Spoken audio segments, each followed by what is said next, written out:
stream, which is 3 times as fast as it used to be. Damn.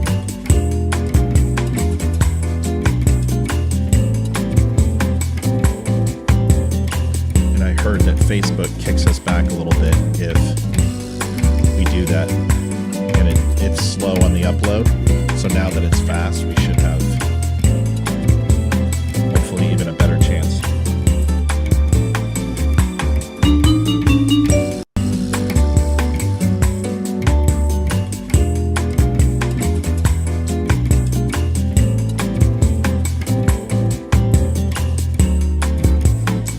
All right, everybody, let's get it shared. Appreciate it.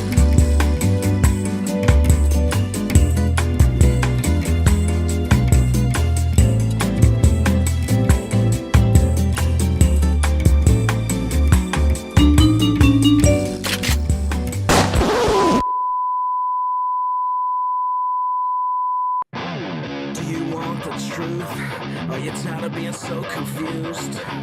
You feel like you're more fucked up than the lies on the evening news. Well, just step right in. We can talk about it all as friends. And if you want, we can hug and kiss and make up for the party ends. Agree or disagree, stop offering me. 'Cause I'm everything you want, damn sure what you need. I won't tell no lies, back up on the facts with truth.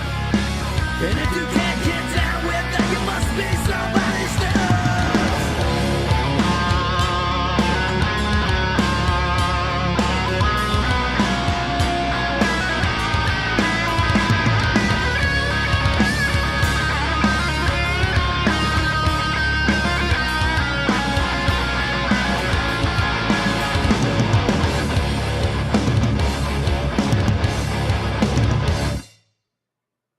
Hi, Matthew. It's Judge Janine, and I wanted to congratulate you on the Don't Unfriend Me show at the Dumb Show.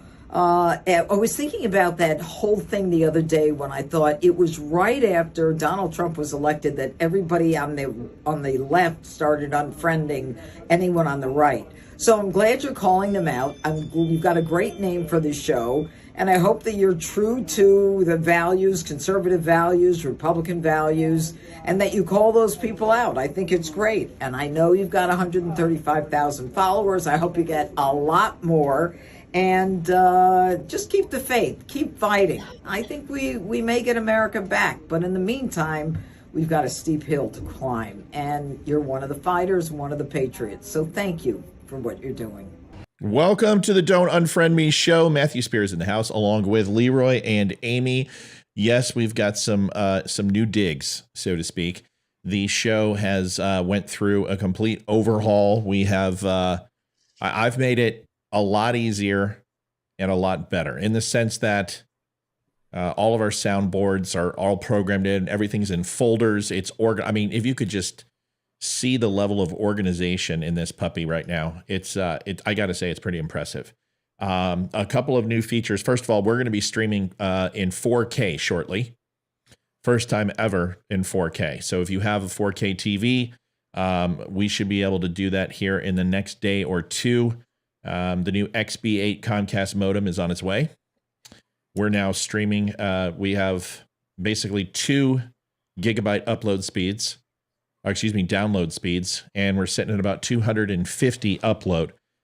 That means we can stream in 4K up to 25 different sites. It's $250 a month for internet, but who gives a shit? It's worth it. It's going to be great. And obviously, it's already made an impact. Immediately seeing a ton more reactions. People are staying on. Seems like, from what I understand, Facebook, your stream connection is critical to you being successful on live streaming. And if your stream is not performing well, it does not get rated. And then also it drops the audience off. So this should be coming 5x5 louder and clearer than you've ever seen it before. And that's the good news. Second thing is that you'll be able to see all your chat comments when we start off the show. Real simple. It's going to be right above us. It's big. Everyone can see it. Some people might complain because the Facebook button's up in the top left. I think I've left enough room where the live button isn't going to cover it. But that's pretty much it right now. If you have not seen the show before, this is the Don't Unfriend Me show. Amy Robinson, a good friend, is a part of the show. She is was under the weather for a good week, and she's feeling better. Amy, welcome. Good to see you. Thank you. Good to see you guys. I've missed you all. So Ditto. good to be back. I want to It hear is about good to be- Good to see Leroy's you. Jordan Peterson adventure. Yeah, we're Yes. gonna hear about that. We've got to talk about Yes. a balloon, 98 Luftballoons. So we're going to talk about that. We're going to talk about satanic Sam Smith and how I am completely tired of Democrats. But that's just it. I'm done. I'm done playing the middle. I'm on one side. I don't care anymore. I'm fucking sick of it. I don't care anymore. I understand the Republican Party isn't perfect, but I'm sick of liberals. I'm just done with them. And I can say that better than probably anyone else out there because I interact with people constantly. I don't care. There is no other person in this business who does it better than me when it comes to interacting with their audience. I answer their questions. I know them personally. They talk to my wife. They know my kids. We get intimate with the knowledge of what my life's like, what their life is like. And more importantly, I answer every single comment on Facebook and I get 30,000 of them a month. That's true. Every single comment that I get that's directed towards me, I answer, even if you're being a prick. There's nobody else better suited to tell you that liberals are batshit crazy than me. So here it is. We'll talk about that tonight. Leroy, welcome to the show. It's good to see you. You were on drill this weekend serving our country. Tell me a little bit about how you are and everything else. How's everything going? I am well. I am well. It was an arduous couple of days. I had a lot going on. Not even joking when I tell you that Saturday when I went to bed, I went to bed stupid early because I had to get up, and it was one of those big events in your life that you have to go and get up early and make a couple of hours worth of drive to go take a test. And I couldn't sleep the night before, and my mind was just racing with facts. And I was like, you know what? I'm not going to be able to get any sleep. And so I ended up getting up at like 2 a.m. And then legged out all of Sunday. And then by the time I got home from what Amy was talking about, I went and saw Jordan Peterson in Cincinnati at the Taft Theater last night. By the time I got home, I was just spent. So I'm assuming you were on watch. Were you doing 24s at this point or 24 watch? Or 12? No. It wasn't anything like that. It was just that I just had so much going on that I would be surprised. Yeah. I mean, obviously, to us, everybody watching, it's like, critical, but you guys got to keep your eye on the ball we'll talk about the balloon. You and I will we'll discuss this. You got to watch that live. Yeah, I know you did. And you haven't had a chance to watch that live show from the other night, and you need to. Sorry, I'm cleaning off the old hat. Sometimes, guys, good. When you constantly do this, which I do always, you get, oil and stuff on your hat. So I had to clean it off and make it pretty. All right. So if you watch that live show, I give you a nod. And of course, very, kept it very low key, but like every prediction that I made, exactly what China would say. I mean, it's pretty good, dude. So we'll go over it tonight, and I've got some opinions. Listen, everybody, I want to get to the comments. It's something we always used to do when we started the show. We're going to do it again. We're going to take that 15 minutes or so, say hello to the audience. Please share, spam the like button right above me right here. You can see thedumbshow.com. Head on over. You get some great coffee, t-shirts. We now have hoodie, sweatshirts, a couple long sleeve flags, stickers. We got it all. Amy's rocking it right now. If you have not had a chance, stop on by. The hats, I think I got everybody's picture. I think I've got 7 or 8 submissions. I'll be sending everybody's hat out along with Leroy. If you have not had a chance, all you need to do is take a picture of yourself with the show. Pretty simple. Watching the show on your iPad or your phone. Here's a great one of Amy doing it, pulling that up so you can kind of see what she did. There's Amy watching That Amy. me. Yeah, that Amy watching me do a show and take a picture. That's great because it's all about me, right? That's what it's all about. But do that. You can watch Amy and Leroy too, but also if you have a shirt, take a picture of your gear. And Vicky did that also. She got a great one. This is a great shot. We were all laughing at how photogenic and she is with the "Don't Tread on Me" bag of coffee and her dumb hat with her dumb shirt. That. My God, Talk about a fan. She's got 3 pieces of gear on. She's so awesome. Love that. Yeah, love that. She is. So I appreciate it, everybody. So listen, if you haven't stopped by, dumbshow.com. You can also catch the podcast there. You can get a backlog. All the podcasts, every podcast I've ever done is there, along with most of the videos. Go take a look. And that's pretty much it. So let's get to it. We've got a lot to cover tonight. We got quite a few people on and a lot of comments coming in. So please continue to spam the like and share. Carrie's in the house. She says, hey, my friends. Good to see Carrie with her large avatar. Lee, I found the pinned comment. I fixed it in the process of ripping everything apart and rebuilding. I found it. You're welcome. Kristen says, hey, hey, hey. Ashley says, hey, everyone. Dale is watching in Louisiana. Colleen is, hi, dummies. She's been waiting. Sorry we were late. It's Leroy's fault. He'll explain it. Michelle says, hi, y'all. JD says, hey, dummies. Susan says, hello, Matt. Hi, Susan. James Clemens. Hello. Karen. Hello. Rhonda says, wow, I got the notification. I've heard that early on is that everyone got a notification or saw it pop up in their stream, which also can explain connection. If I'm sending out a live feed and I'm sending out a request for it and that feed doesn't come in timely, or Facebook runs a connection test on it and it's not producing enough bandwidth. So the new program from Ecamm essentially checks my internet connection and ensures that I've got at least 80% above the required limit for all my social channels before it will even let me connect. It won't let me connect. So I had to call Comcast. I'm like, dude, I can't connect because it's not good enough. Now we've got more than enough data. Rhonda says hello. Carol, hi, Matt, and everyone from Iowa. Tom, good evening. Hope you're having a happy day. Deidre, hello. Georgianne, Long Island Patriot here. Sherry says, wow, I got a notification. It's looking good, folks. Cheryl says, good evening.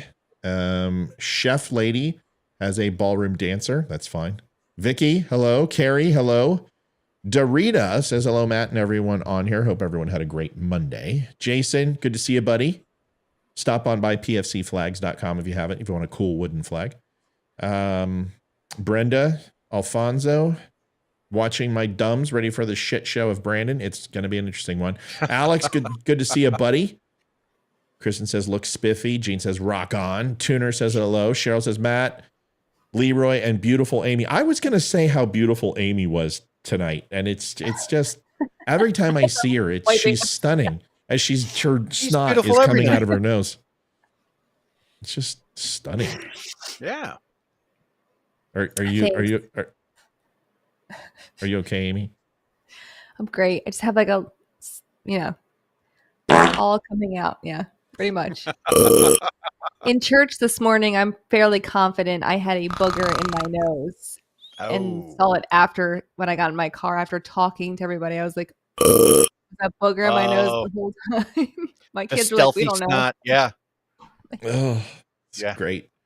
Let's see. Guys, I've got a full soundboard. Like, you can't believe. And I've still got another about 300 to add. No pinned comment. I told you I got it. Maureen, liked and shared. Good to see you. Sandra, hello. Santana, hola. Sandra Casey, hello. We need more voices like yours. Oh, thanks, Gene. Appreciate it. So did the balloon have a Made in China sticker on it? We'll talk about it. Kristen, one of the reasons this is my favorite show because you interact with us. Thanks, Kristen. Dawn says, I've been waiting. Fran, tell him who does it better. Nobody. Did the balloon pass over Texas? I heard it did, but having trouble finding anything. We'll talk about that. Ashley, absolutely the most interactive host I've seen on those shows so far. Bam! Frickin' yes. Boom. Yes. It feels good. I mean, feels and we good. Say bye-bye. You're fired. Vicky, remember to like and share. Vicky says, Dan Bongino says Republicans may not be all the answers to your problems, but Democrats are usually the cause of them. Ain't that the truth? That is very apt. It's pretty spot on. Yeah. Good evening, Dumb Nation. Desiree might be a newer person here. And we say bye-bye. Let's see if I can do this the right way. Let's see. From now on, it's going to be America first, okay? America first. There it is.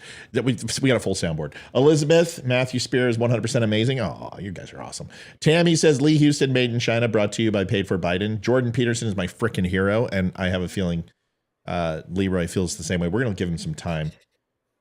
Jason says pine tar on the brim. Yeah, we'll call it pine tar. Carrie, hi Carrie, good to see you. That's Carrie. See, it's great that I can see everybody's pictures. Matt nailed the outcome of that whole situation again. Thank you, Michelle. Thank you. I'll tell you what happened.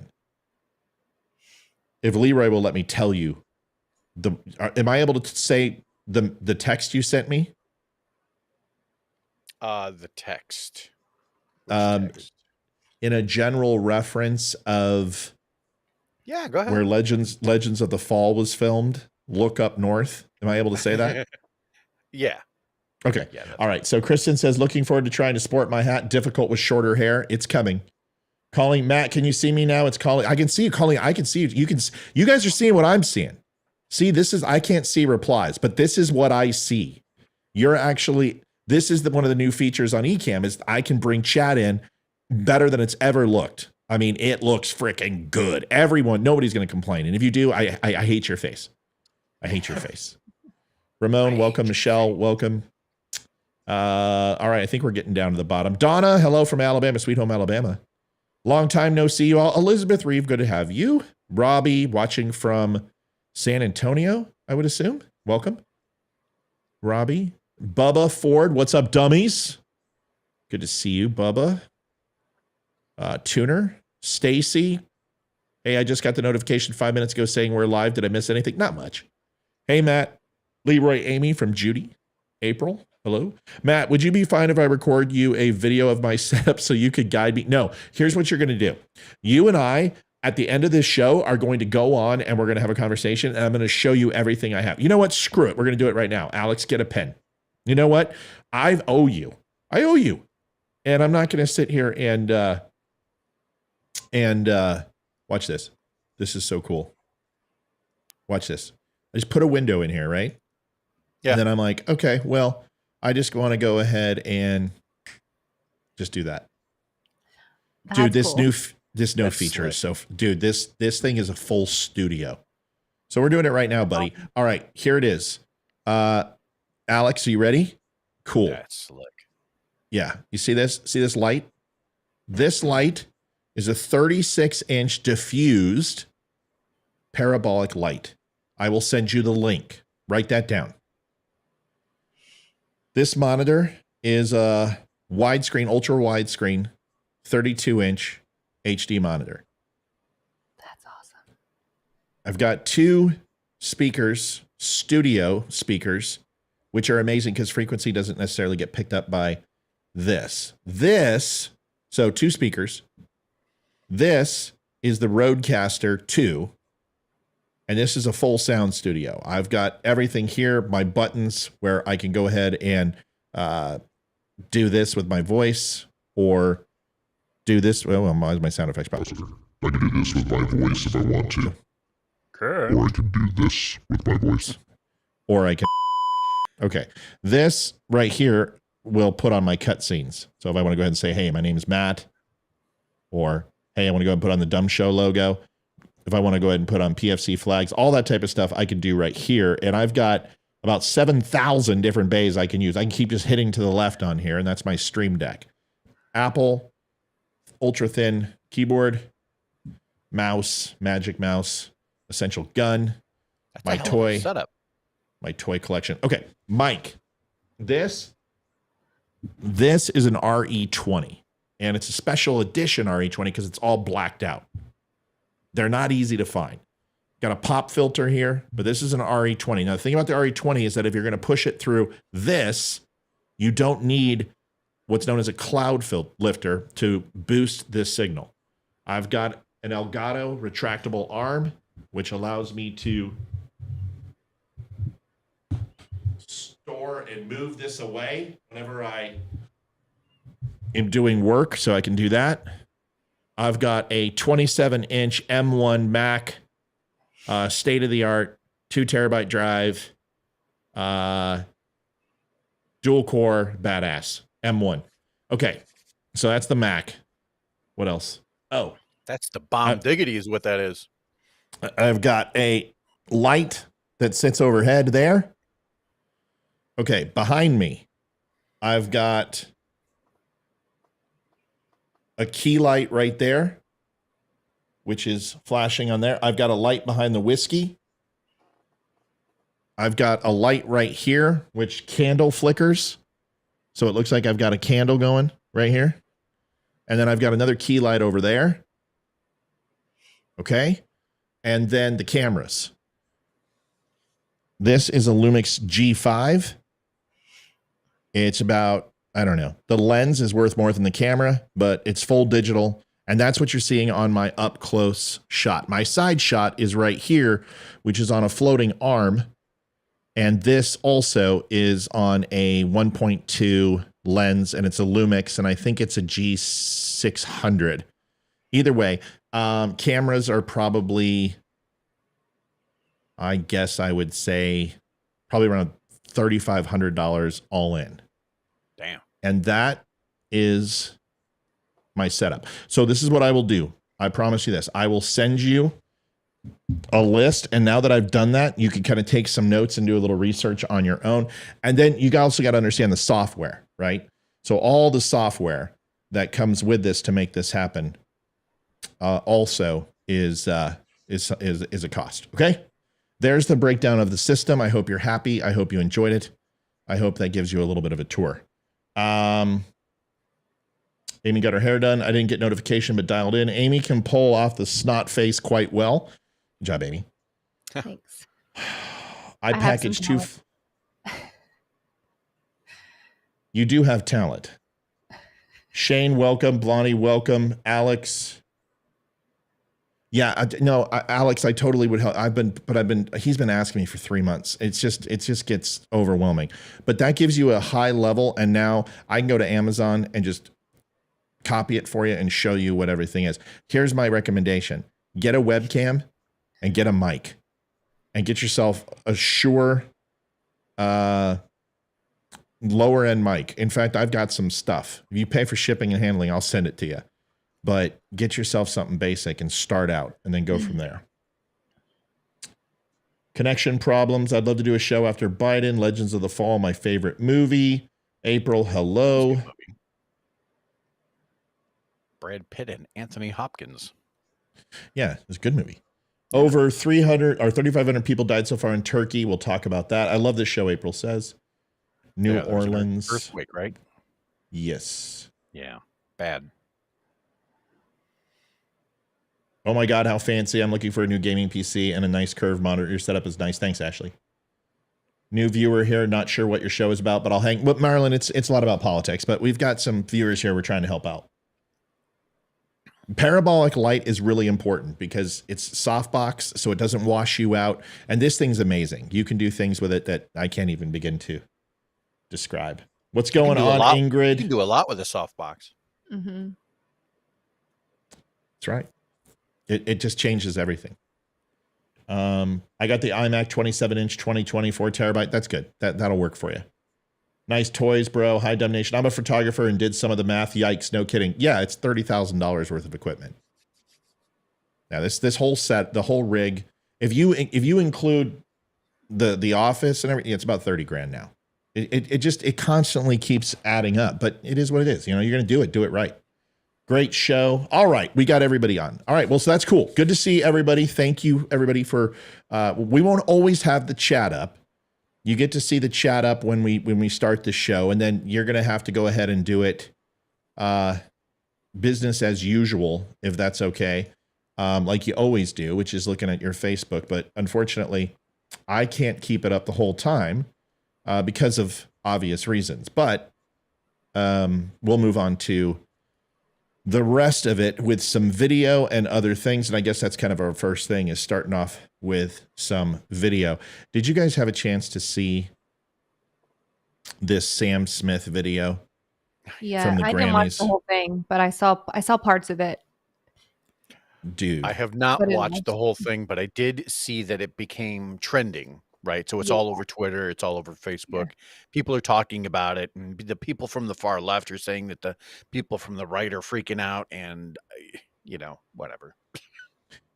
Here's the thing that, like, I think the right use Satan way too much, right?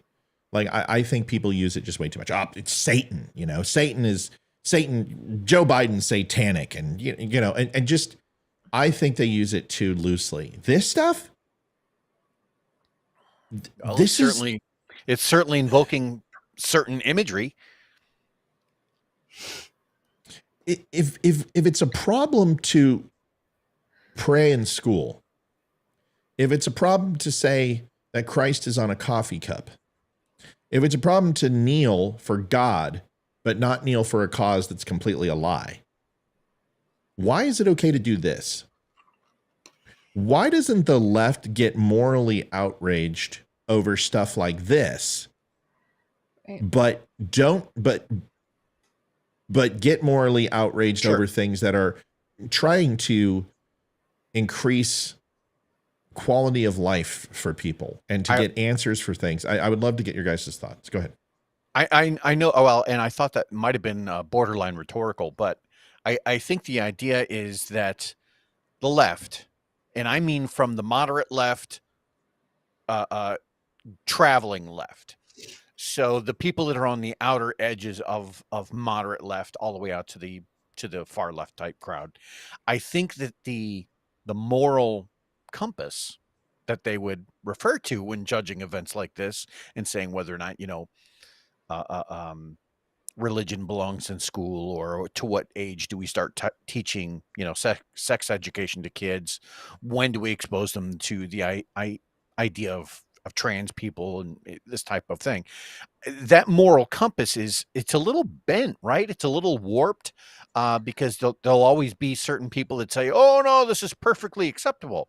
Yeah. And those would likely be the people that would go and visit a goth theater where they're banging in the closets on the weekend. And if that's your thing, that's fine.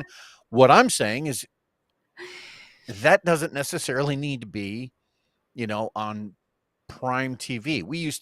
We went a long way from valuing Little House on the Prairie to that in a very short period of time. Go ahead, Ames.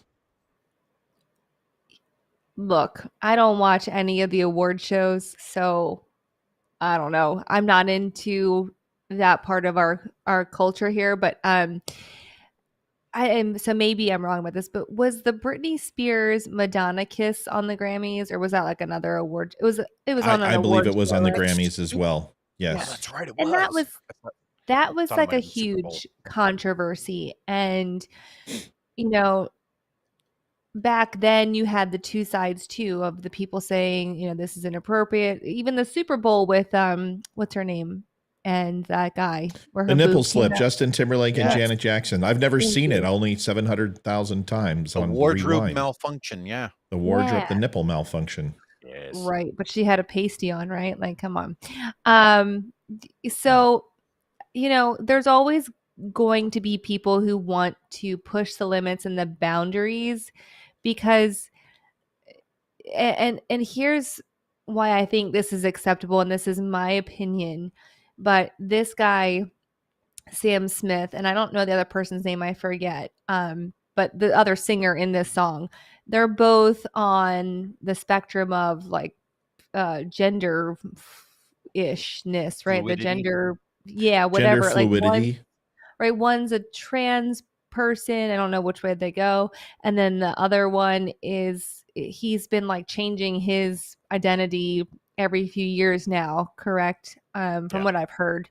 So I don't know much about them personally, other than I know one's a trans and the Pfizer thing's hilarious. Oh no, that's my next topic.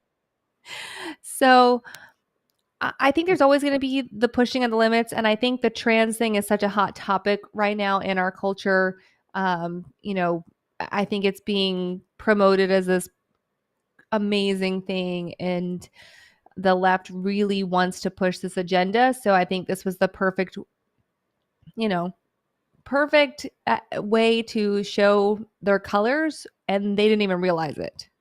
Like, this is demonic. we recognize it as demonic, but they don't. That eclipsed them completely. I don't think they got the translation, but that was my first thought of, wow, they're clearly showing like we don't care. We know this is wrong, and we're still going to keep pushing it in your face.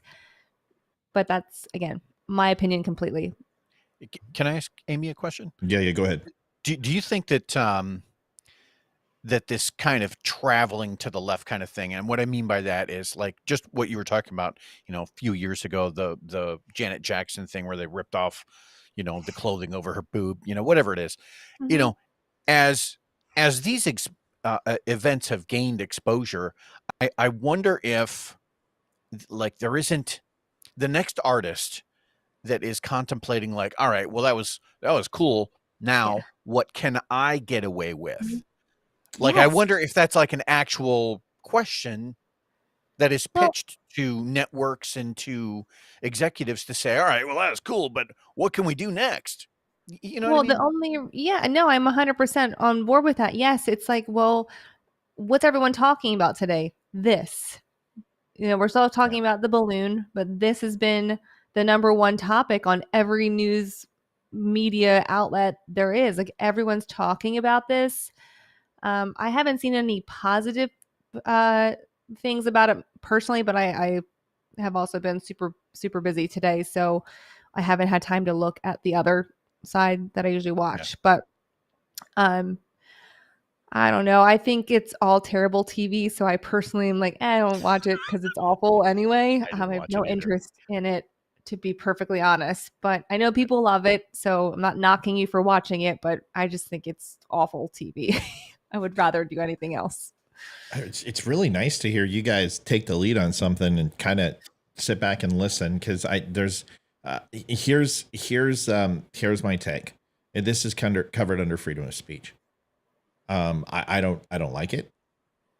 I would not show my children this. Right. But they have every right to express themselves in any way, shape, or form. But what they do not have a right to do is preach to me about the damage that religion does to intersectionality. Yeah. And intersectionality is the exploration of different sexes, sexual relationships, and different ultimate mental states of people that can generate discrimination. Fine. You want to say religion hasn't done a great job? Sure, you can say that. You can also say United States hasn't done really a great job when it has come to discrimination or racism or slavery, and is moving towards that progression of kind of shedding that skin. But the religious organizations you're absolutely right, have not done a very good job of embracing the LGBTQ community. And it's very difficult to do that when it comes to racism or segregation, because the systemic issues that were in our country for so long, in our system, our legal system, from our government to even Jim Crow laws and everything else, ultimately weren't conducive to having an environment that wasn't laced with slavery and racism. Well, the same thing holds true for religion, with its doctrine is anti-gay and anti-lesbian, in the sense that don't hate the sinner, hate the sin, blah, blah, blah, blah, which is a convenient excuse of just covering up the fact that you don't like people who are LGBTQ, which I don't agree with, but it doesn't matter what I think. What does matter is you telling me what I have to think, that this somehow is good for America. It's good for children. It's good because here's what I know. I remember Madonna, which if you haven't seen her, she literally looks like a pug dog that was blown up into the size of Mr. Snuffleupagus, and they stretched and shaved that dog's face. Madonna looks like she feels. But anyway, horrible. Just, oh my, bleh. Just so, ugh. Thank you for that imagery. Oh, yeah. my. She does look terrible. And it's kind of sad because she was always so beautiful, and whoever did her work did not do her any favors. It's her new song. So is it going to keep playing? Good. So here's what I will say about the rest of this. Birth control makes women unattractive and crazy. If you're going to preach intersectionality and you're going to preach that religion is bad and we can't have it and everything else, then you have to understand that everything you're saying, like I'm going to bring it back to racism again, is when you say racism is bad, segregation's bad, having two sets of standards for the legal system is bad, for insurance practices is bad, criminal justice. Okay, fine. That's fair. But feminism, let's go to that. And the third and fourth ways of feminism, women need to be treated equal. Women need to have equal rights. Okay, all good. Agree. But the moment that you flip that switch and you start saying men are bad and men need to be throttled back and men need to stay home and cook the meals and clean the house while the woman goes and works, or saying that white people are all evil and males are toxic, masculinity is killing and eroding the youth of today. And then saying that heterosexual people are evil and bad, you're being a complete hypocrite. And in a way that just baffles me. Now, the last point I'm going to make about this is Sam Smith. I've heard his stuff. My kids and I play a game on Xbox where they have hundreds, thousands of categories of different music, soundtracks, 1980s, 1950s. And what you do is they play the song and then you have to push the button. You have 4 choices of who the composer is, who the singer is, or what the name of the song is. And it's like, name that tune. And we all sit and play. Right. And Sam Smith comes on. And when he does, occasionally I tap my foot because the music is fine. However, this is why I am absolutely sick of the left, to the point where I have abandoned my ability to say, okay, let's hold on. Let's give this a second. Let's be reasonable. Let's hold, we might not have all the facts, because I try to do that quite a bit. But this, I don't know what else to say. You have a Sam Smith video that's playing, and it's the devil and Satan, Beelzebub, and little Pop-Tart vixens in red. And then you throw up a Pfizer commercial. Don't tell me that wasn't on purpose. Yeah. Oh, 100%. That is blatant. Can I go ahead? Yeah, no, you can, because you can go right ahead. Not about the Pfizer thing. I was thinking about this today, literally, because I don't listen to any of the new music. I don't.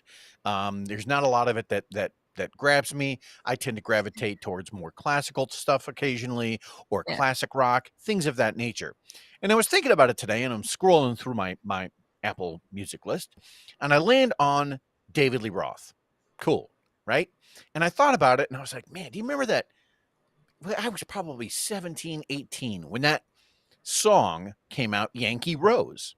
Yeah, I remember that. And Yankee Rose was this, it was David Lee. Now, here's the thing. It was a patriotic song. It was about the Statue of Liberty. It was about patriotism. He even at the end of the song talks about, saluting and apple pie and everything like this. But it is a hard rock song.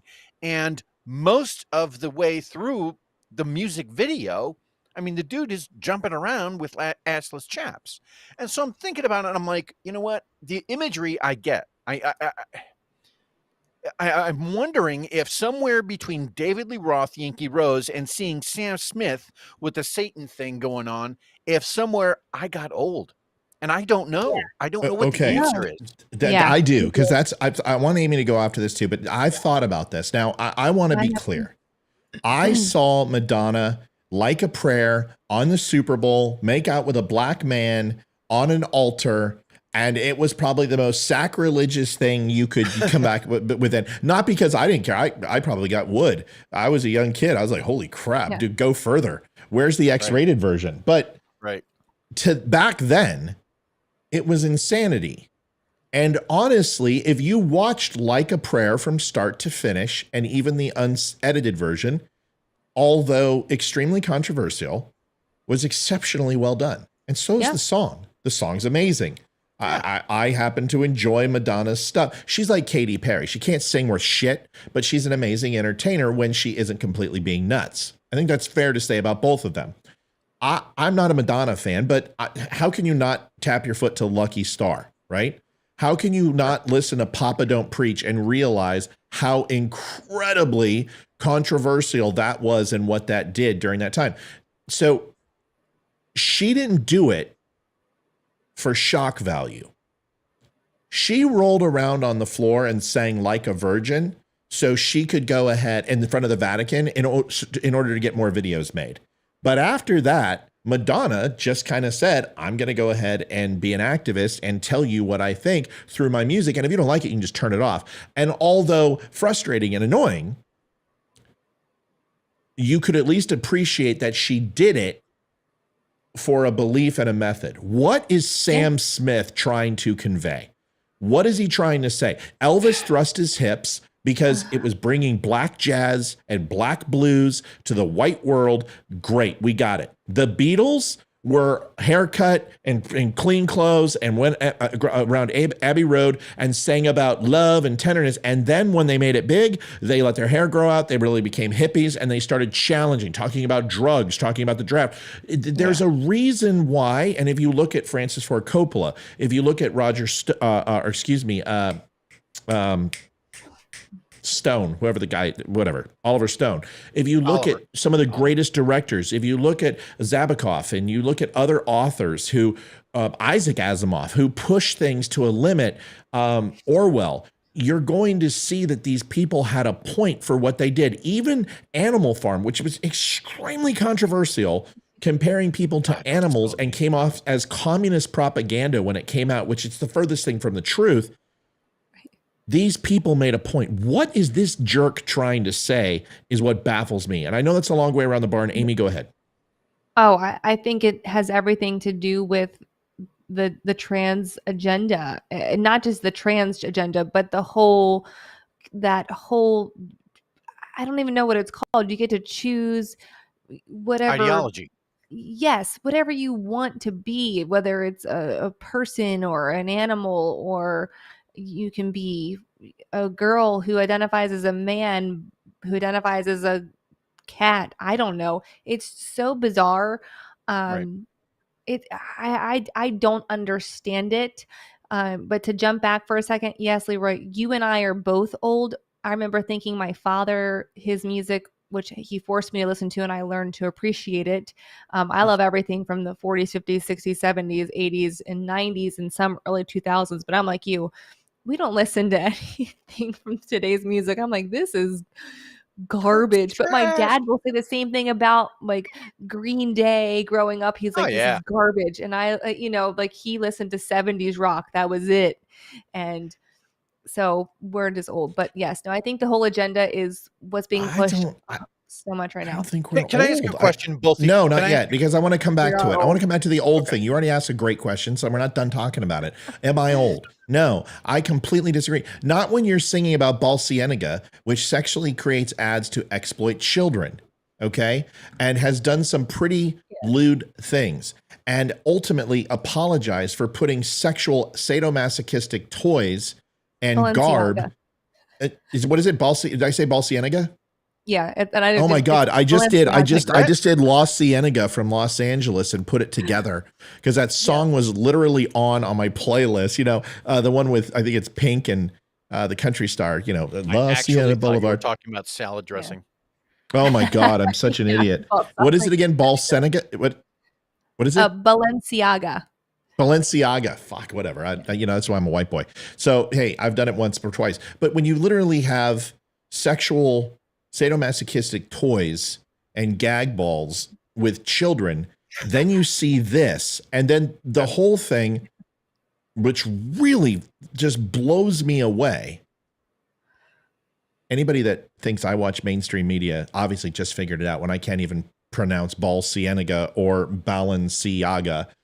Shows you I don't listen to mainstream. So when you see Pfizer, which the information coming out about the vaccine now is pretty much damning to a point where there's going to be a level of accountability over this because of the information that was shuttered and said, you can't freaking talk about any of this. And now we found out that like ivermectin, hydrochloroquine, and see, I can say those two things, but I can't say this crap. So that these were as far as efficacy levels, better than some of the things that they said to do later on.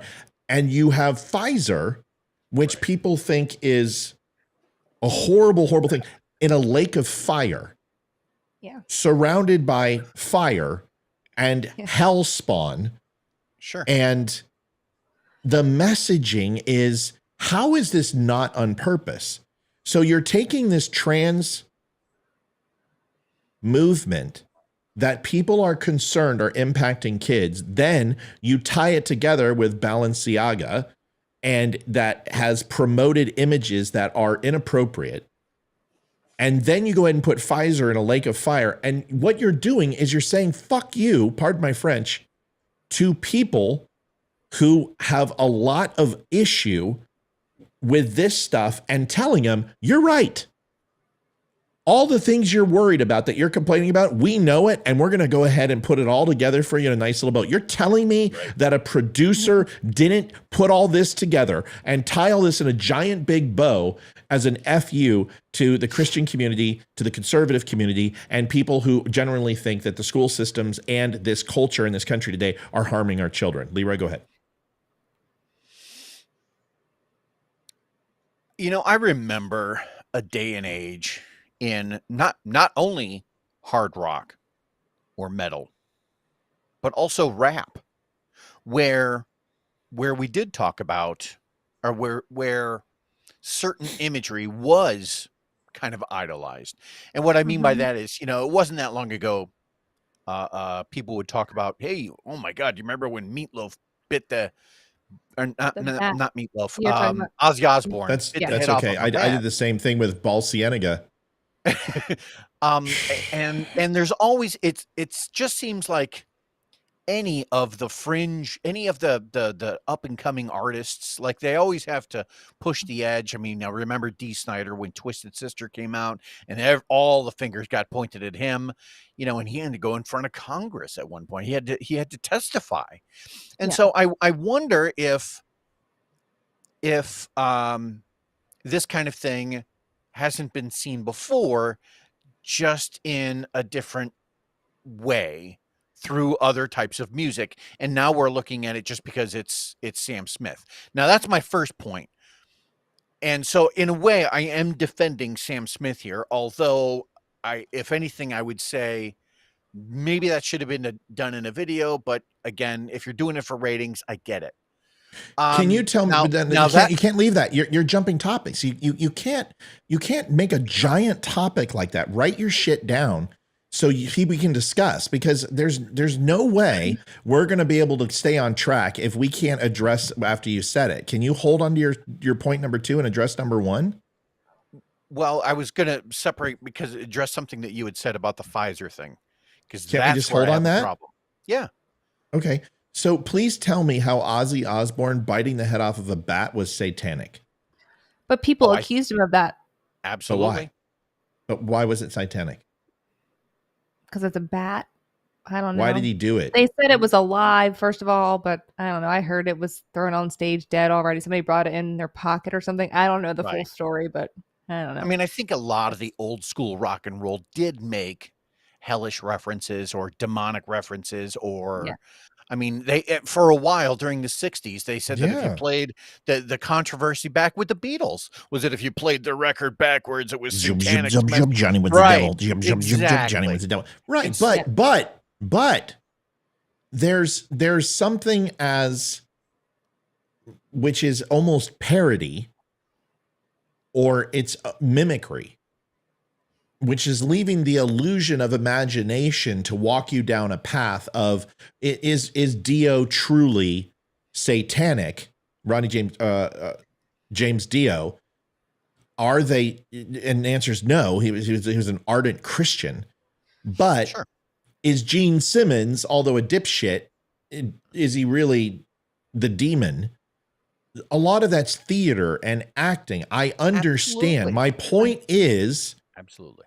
Is at no time did I see Ozzy Osbourne making political statements and trying to convey a message through his onstage presence that wasn't about entertainment. This is saying, in my opinion, that this is normalized behavior, that if children listen to my music, if children see this, I'm okay with it. I'm on a program that I grew up watching in the Grammys, and I am going to sexualize women. I'm going to pretend to be Satan in an S&M type getup. Sure. And I'm going to do it and show it in front of millions of people. Was it right then, and is it right now? Because the message, in my opinion, from Judas Priest, from Ozzy Osbourne, from Dio, was not. Yeah. Charles Manson wasn't a musician, but Marilyn Manson. See, Marilyn Manson. I think it's Charles Manson. Well, I wouldn't even put Marilyn Manson as even close to that. From an intellectual standpoint, Marilyn Manson's smarter than all those guys put together.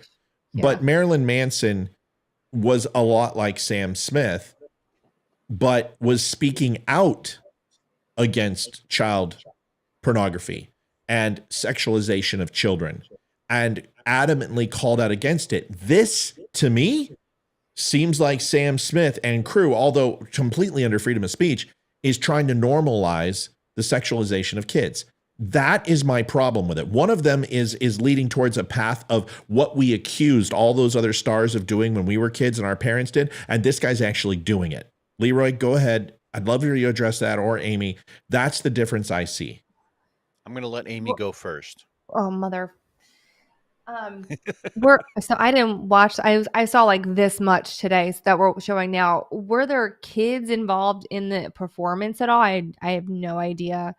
No, but the words are, and he, is it Balsan? Oh, Balenciaga. Balenciaga. Oh, is that in the Thank song? you. Yeah, it's in the I song. He makes a nod to Balenciaga in the song in a positive light. Here, you talk. I'll look it up and find it for you. So I need to listen to it. I'd probably like it, but like for the beat or the tune, I clearly don't know words to anything. Well, we can listen to it. I mean, it's right Sure. here. I mean, here. You can get an idea right now. Wait, are you going to get copy? Yeah. No, it's live. It's live. Hold on. Why is it going out there?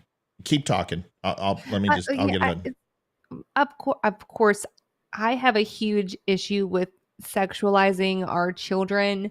I've had problems with some of the things that have happened, even in, I love our school, so I'm not bashing our school at all, but some of the verbiage that they use sometimes, or the way that they present things with the girls specifically in the school, I'm always like, they're so young. Why is this being brought up? Who cares if they're, they all have tights on under their skirts. If their skirts are a tiny bit short, like they're all tiny, they're kids. Like it shouldn't even be a thought in your mind that, their dress code's a little bit risque or whatever. I mean, they're all, so I'm always like, why are you sexualizing the kids? I get there's a uniform code, so I'm not disputing that, and we should follow that because it's the rule. But I'm all, so I'm just saying, like, I have a problem with that across the board. I think our kids are exposed to way too much. I mean, my daughter, she's 6, but she acts like a freaking teenager sometimes. I'm like, where does she get this behavior? They're very limited screen time. But they hang around older kids. They are around older kids at school, and I'm not blaming them or their parents or anything like that. But, they see other things, they imitate things, and this is life. They see people out in public acting a certain way. I mean, I love when my kids question me about why is that person wearing that, or it's always a fun experience with my children. They have no filter. So no, I have a huge problem with that. I haven't heard the song, so I didn't know it was tied into. Well, listen to it and tell me. Can you hear this real quick? I'm sorry, I didn't mean to interrupt you, but I'm just trying to. Can you hear that? A little bit.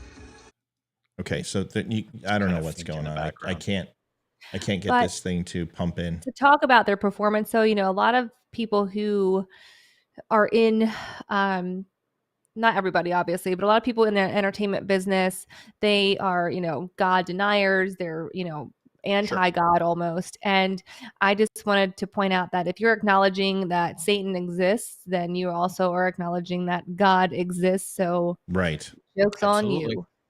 Absolutely. Just saying. Just wanted to And throw I that would out say part of my response has to be that I, like Amy, have not heard the song. So the only thing that I'm responding to at this point is just the imagery. And so again, when I'm thinking of all of the 1980s, hard rock where they, had not dissimilar imagery, that's one side of the argument that says, well, this isn't anything new. But again, I have not listened to the song. And so if they are in fact endorsing or trying to appeal to a younger audience or talking about in any way, making it Yeah. okay for kids under, preteens to get involved with this kind of thing. Yeah. That's a different argument that I was unaware of, again, because I didn't listen to the song. All right, well let's do it. Mummy didn't know Daddy's getting hot at the body shop doing something unholy. He lucky, yeah. He lucky, yeah. He lucky, yeah. He lucky. A lucky girl. She got married to a boy like you. She'd kick you out if she ever knew about all the you tell me that you do. Dirty boy. You know everything is talking on the scene. I hear them whispering about the places that you've been and how you don't know how to keep your business clean. Mummy don't know Daddy's getting hot. Blah, blah, blah, blah, blah. Daddy, if you want it, drop the Addy. Give me love, give me Fendi, give me Balenciaga Daddy. You're going to need to bag it up because I'm spending on rodeo. You can watch, or rodeo. You can watch me back it up. I'll be gone in the AM. And he get me Prada, get me moo like I don't know what the fuck these guys are talking about. It's listen, I don't care about the lyrics. I don't care. Who cares? I listen to Eazy-E, NWA. I listen to Tupac. Listen to M. I listen to frickin' Kool Mo D, LL Cool J, the DOC, KRS-One, Tribe Called Quest. I don't know. I don't know what to tell you. I've listened to some crazy stuff in my life. Have I. Def Leppard Women is probably one of the most pro-women songs ever, but it's literally about worship our master's every need, and it's about a secondary race that takes the females and enslaves them into captivity, and people flip the fuck out. But Joe Elliott and it's a great song. I mean, like all Def Leppard stuff, it's about sex, drugs, and rock and roll. But I don't care about that. What I care about is putting it all together in a giant package is what I'm trying to say during these times when you could be, if you want to go ahead and stand out for trans, that's fine. If you want to go ahead and stand out for pedophilia, which plenty of people are doing, okay, whatever. If you want to go ahead and stand out for Pfizer and the vaccine, that's also, I guess, okay too. Or if you want to denounce Christianity and worship Satan, but to do it all fucking together is a little bit weird and in bad taste. And it just fuels it. Listen, everyone already thinks that the entire Hollywood circuit is a bunch of pedophiles who eat children. They already believe that, the crazy side of our party, and all you're doing is feeding into it, and they know what they were doing. This is a blatant FU. There's no way. There's no way somebody stuck that commercial after a freaking ode to Satan. Right. Yeah. And so if I can, because one of my original points was that when you take the imagery, I don't care. I don't. The dude can, I don't care. He can do what he wants. It's up to the network to approve or disapprove. I don't give a shit. His music, I don't care because I'm not going to go out and look for Sam Smith on my Apple Music. I don't care.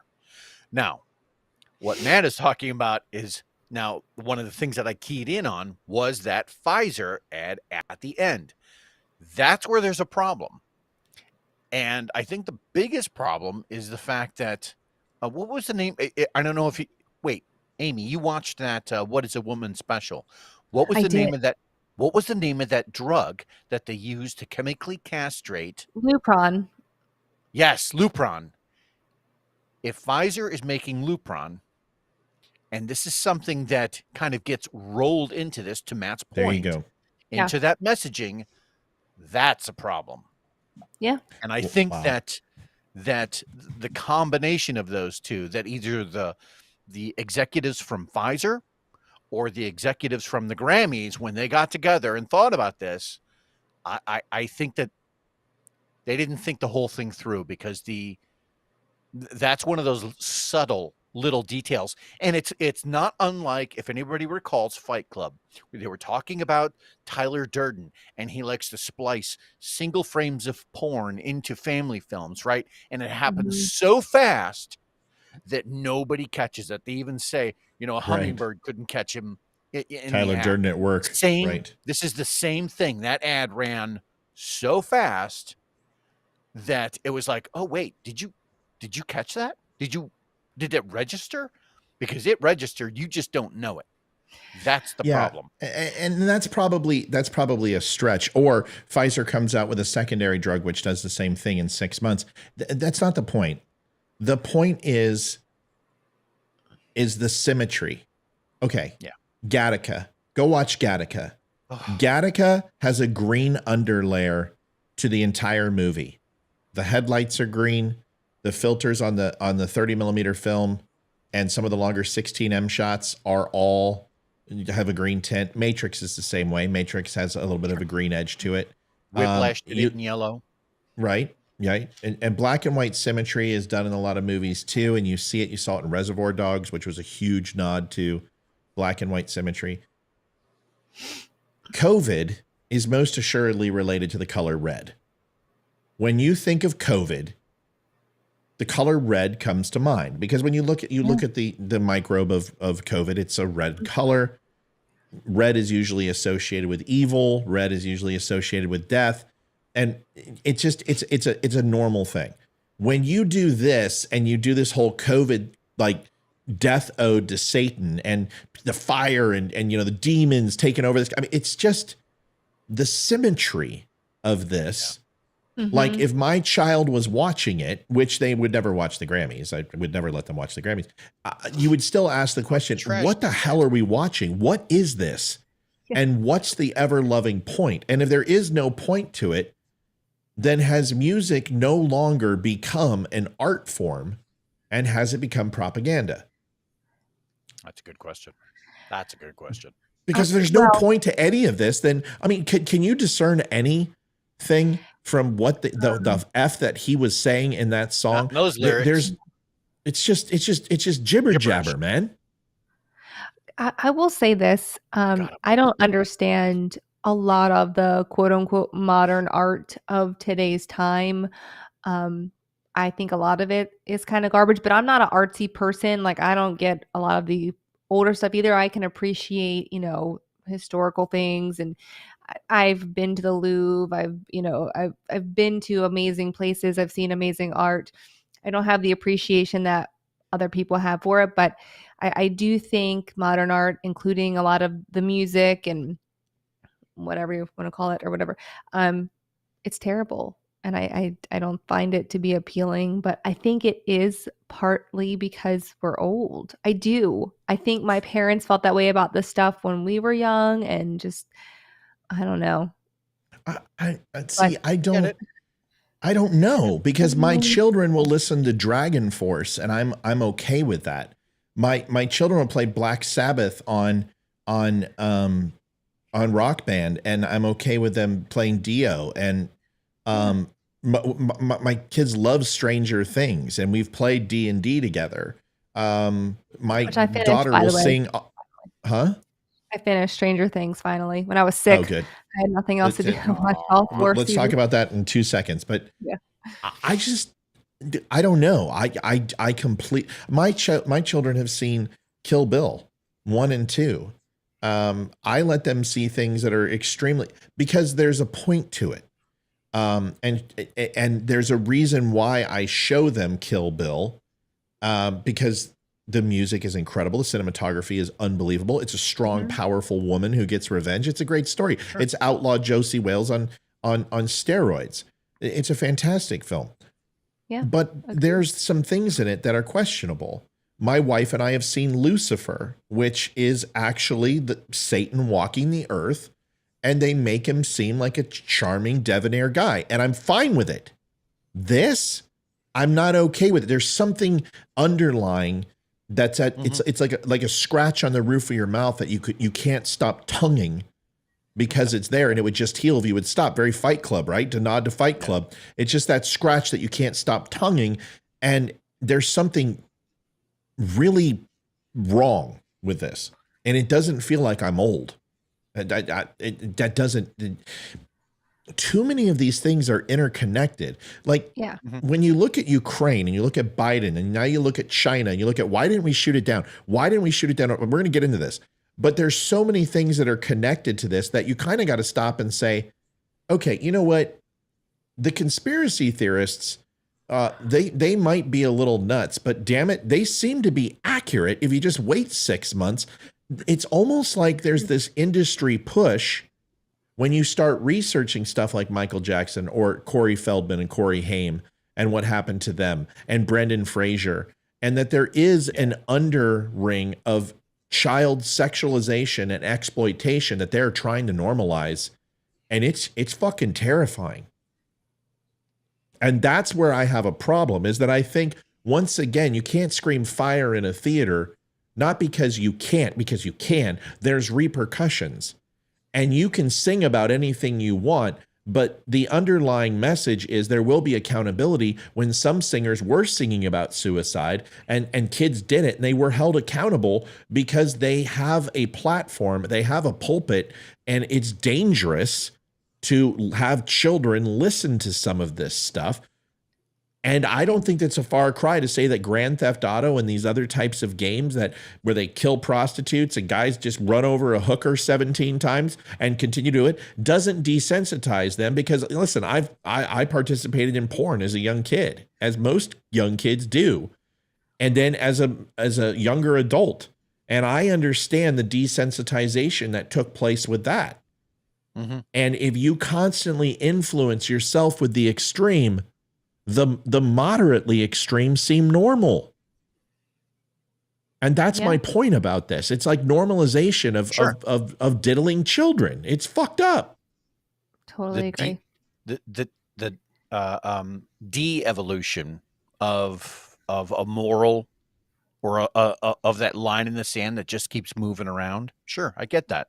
It wasn't that long ago where, when girls went to school in the 60s, their skirts had to come down to their knees, and eventually that got raised up. And, then next thing you know, 10 years later, people started burning bras.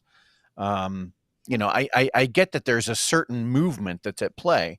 To Matt's point, has it gone too far when we used to say, look, when a pedophile when he gets convicted and goes to jail, most of the time it was understood that he probably wasn't going to make it to the end of his sentence. Right. Exactly. Now we're at a point in time where we've actually relabeled that word altogether. It went from pedophile to, what is it now? Youth attracted person? Yeah. Something like that. Minor Ridiculous. Minor attracted person. Right. And so in trying to exchange some of those terminology, right, with something that seems to be less red flaggish, is that this kind of moving that line around in the sand a little bit? I get it. Yeah. I understand your concern. I'm not gonna burn Sam Smith here, although it looked like he was on fire. But yeah, I do agree with your point. I think we've hit a line, and I'm just not sure. That's why you got to be a good parent, folks. That's why Matt would not let his kids see this. That's why Amy would not let her kids see this. This isn't about censoring Sam Smith. Sam Smith has, you heard what I said. He has, listen, okay? My wife and I participate in the porno. And we don't Are you care. making them or watching them? Like, We're doing both. No, we'll watch Outlander. We'll watch Skinamax. She'll read like the 50 Shades of Grey, and literally I can't walk for 3 months. Who cares? That's in the privacy of my own room. I don't give a shit what anyone thinks about me. As long as I'm not doing it without my wife, or as long as that's different. Right. That's cheating in a way. Right. Not in a way, it's cheating by the way. But my point is this. I don't care what Sam Smith does. I'm not a prude. In fact, I tap my foot to the song. It's not about that. It's about the whole thing put together. Yes. Leads me to a place of what the F is going on? Yeah. And why would anyone even take the risk to be associated with sexualizing children unless they were comfortable with sexualizing children? That's my point. And why isn't the left canceling Sam Smith for what was presented last night? That's just me. I don't think he should be. But if we're going to hold people accountable, it's just like what we're going to talk about next with the balloon and the damn, shooting it down. There's frustrations there. Now, there's a guy who's been just trolling in chat constantly, Al Johnson. And Al Johnson. What a name. Al, I'm going to say something, Al. I've been watching chat for the last 25 minutes, and I knew you were going to be the one guy who completely got it wrong. I knew it because you're a liberal. And you guys wouldn't know a fact if it banged you all night long. And so I'm going to tell you something. It's so funny. It's hilarious. 7 White House former intelligence officials came out and said that the 3 balloons that flew over the United States of America under Trump's administration it's not real. Were absolutely bullshit. Now, here's what the Biden administration is saying, Al, and I would love for you to have the balls to call my show. I know you won't. 804 504 1955. Just call the show. Al. I would kill for you to call the show because I know you won't have the balls to do it. But that's okay. I want to address you because it's important, right? That's what it's all about. I would too. Because the one official didn't even like Trump, right? What's his name? Yeah. Hold on a second. We're not going to jump tracks. I know everybody wants to chime in, but there's the phone. Call. I've got Skype open for you. Phone lines are open. All right. So here it is. You've got 7 different officials and 3 minor officials in the intelligence community. Bolton, Pompeo, Reid. I mean, and there's people you don't even know who have openly said, you know what, we're not really big fans of Trump, even Bolton. But there were people like, I can't confirm any of this. This is not true. But here's what the Biden administration said. Here it is, okay? They knew for 10 days. This thing was up in NORAD. It was, I told you this thing was lighting off the moment that they launched it. They knew where all these are. They know where they all are. They're all tracked. They're all tracked. Every one of them. They AWACS these son of a bitches all day long. And they're within 1,000 miles of these things. And there is always a squadron of jets that can take it down in any second if they get any squawk that it's carrying chemical weapons, that it's got an EMP attached, anything else to blow it to kingdom come. Leroy knows, I know. These things don't even 15 feet off the ground before the profile is recognized.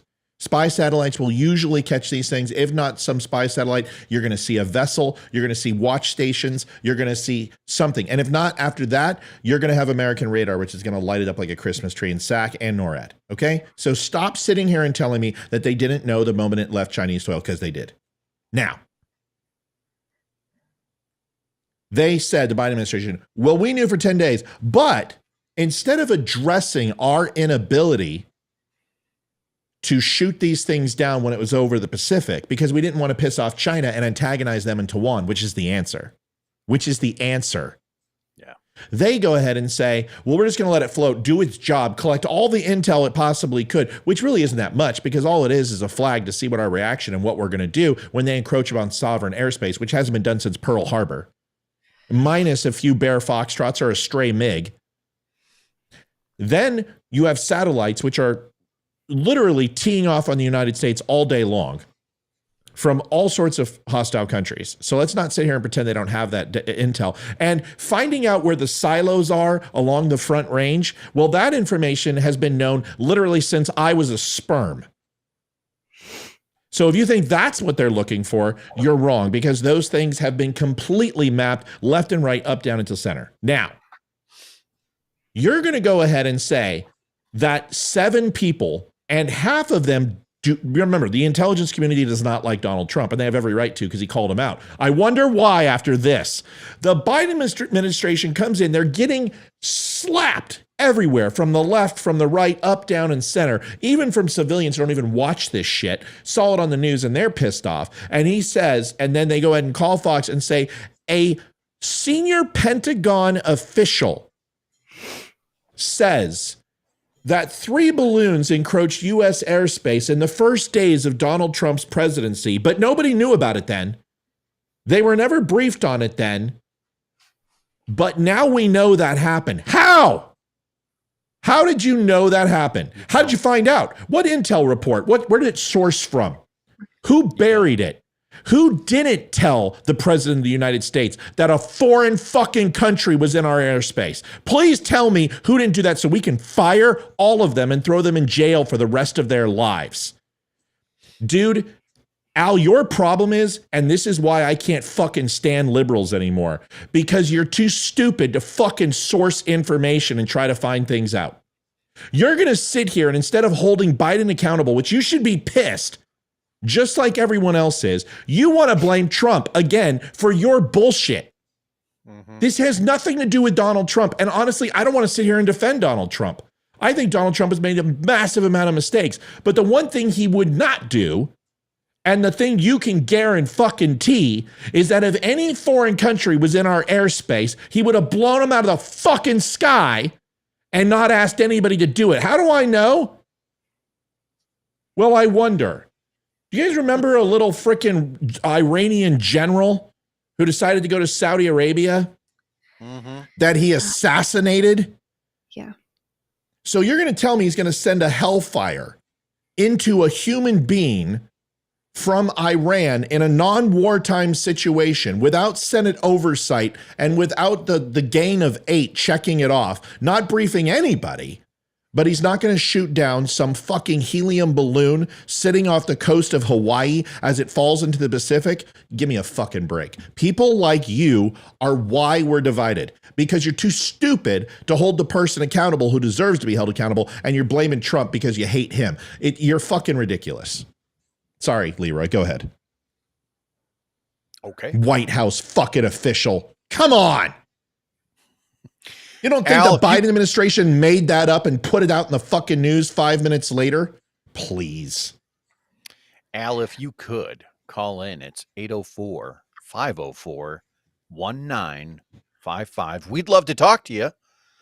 It stands for 804, don't be a fucking idiot. That's what the letters stand for in that. And here's the deal. Those balloons would have never made it anywhere near the coastline under the last administration. That's just a fact. There was this attitude, this aura, this air of fuck around and find out, right? That's right. And that's what he used, was that aggressiveness, that abrasiveness, to put all of the other world leaders, to put them back on their heels a little bit, to say, look, don't do it. This is not the time. I am not in the mood. Not in our country. We've got a country to save, right? And so it was very serious. Now we seem to be met with this attitude of, let it happen. What's the worst that can happen? It'll just float over. Nobody will care. It's like Willy Wonka. The media gets a hold of the story. And then once the media did get a hold of the story, then all of a sudden people were super interested. Such a pussy. Now, here's the deal. Matt hasn't, we have not pre-organized any of this, but I did listen to part of Friday's show. And something Listen to this. Listen to this. We haven't even talked about it, and watch what he's going to say. Something that he was talking about right, was how everyone was taking this balloon thing and maybe blowing it up a little bit too much. That was good, right? Pun intended. Thanks. Appreciate it. And here's why. Fuck this shit. Sorry, go ahead. And here's why. You know, when we hear about a balloon, when Fox points a camera up at the sky and says, "Look, a balloon," people are freaking out. Oh my God, there's a satellite hanging from underneath it. Holy crap, what the hell is going on? But if you go 40, 50 miles up beyond that, I don't know, there's probably another 30 or 40 satellites doing the same thing at the same time. You just can't see them. That's so correct. Is that really what we're upset about? No. Is that really I mean, we've all seen balloons before, hot air balloons, right? We don't really think too much of it. But this one coming from China because it's got something slung underneath of it, people are freaking out. And so I get it. It's political. It was made political, right? Because this is the people who oppose Biden in his softness, basically saying, dude, what are you allowing? At what point are you going to start taking matters of national security maybe a little more serious? A little more serious than, I don't know, leaving documents in your garage next to your car. Right. At what point are we going to look at this shit and say, look, this is not a joke anymore? When are we going to get some of that Donald Trump energy back that says, fuck around and find out?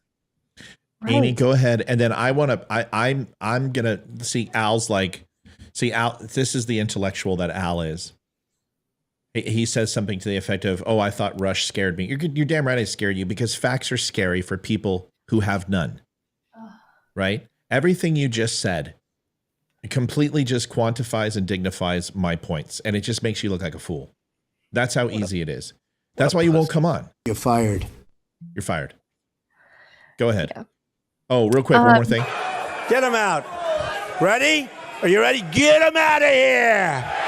Get him out of here. Get the hell out of here. See you, buddy. Hey, Al, you see this? This isn't a violin. It's a pussy, and it's playing for you. Go ahead, Amy. So a couple things. So to Leroy's point, there are so many satellites around. I mean, how do you think we get internet? I mean, there's just so many ways that people are watching and observing us. However, people don't think about that every minute, every day of their lives. It's a part of their life. You don't see it. You don't think about it. So when you see this and you know it's from China, or speculatively think it's from China, you're going to have some questions as a regular functioning everyday human walking about your day. Like, what the heck? Yeah. How can something come this far into our world where it hasn't been stopped for some reason? If Biden had said, look, we know about it. It's no different than the satellites they have above us right now collecting this data. We've taken the correct measures to jam the signals, and we're going to do this, whatever. If he had come out and said that, I think people would at least believe him a little bit more. But the fact that he's just like, well, Trump did it. Like, I'm just so tired of the deflection on his behalf. I can't take it. He takes zero responsibility, and I can't trust someone who doesn't take any responsibility. I mean, we all mess up. We're all human, but like, own up to your mistakes. And if it's a big F up, say, yeah, well, I made a mistake. I should have acted here when I didn't. I should have done this when I didn't. I should have, I don't know, not parked my garage next to my filing cabinet. I don't know, Okay. All right. All good perspective, but we're missing the point. It's just like Sam Smith. It's not the one singular event. Oh, yeah. No. You just had China inadvertently or on purpose release one of the most devastating viruses that any of us has seen in our lifetime, and anybody living has seen in this generation. Mm-hmm. You have a country in China who is more than likely probably the second largest threat to the United States as far as their want and need for economic and global superiority, not from a physical standpoint, but from a financial standpoint. They are the third biggest debt holder of U.S. property. There is a food crisis. People believe China is buying property to hurt us. There's rumors of a new world order. All this stuff. There's so much going on. And China is being blamed for it. And for good reason that China should be involved, at least from a COVID perspective, knowing that if they're going to lie about a little balloon, what are they going to say about COVID, right? It's a little balloon. It went off course. Right. What did I say they would say? It would went off course and hit a westerly wind. It hit a wind shear, and we didn't have the navigational prowess to go ahead and move it, even though every single one of those things uses gyro stabilization and drone type technology in order to maybe not in 130 mile an hour crosswinds, but there aren't any 130 mile an hour crosswinds at that altitude anyway. So let's just be honest. Those things use the thermals and the westerly winds to get into the jet stream and move around. And it's fairly predictable unless a lower high pressure system interrupts that and pushes against it. And then it will come off course. Fine. Maybe for one balloon, but not three. And how do I know this? Because I can release a wooden canoe in a river, and every single time it'll take the exact same course based upon the currents of the water. The same thing happens with air. Don't give me this shit. China knew what it was doing, and it wasn't taking pictures, and it doesn't care about that. It was going to see two things. One, how would the United States respond? And now they know. And the second thing it was looking to do was unnerve the population and create instability in the United States, which it most assuredly did as well. Sure.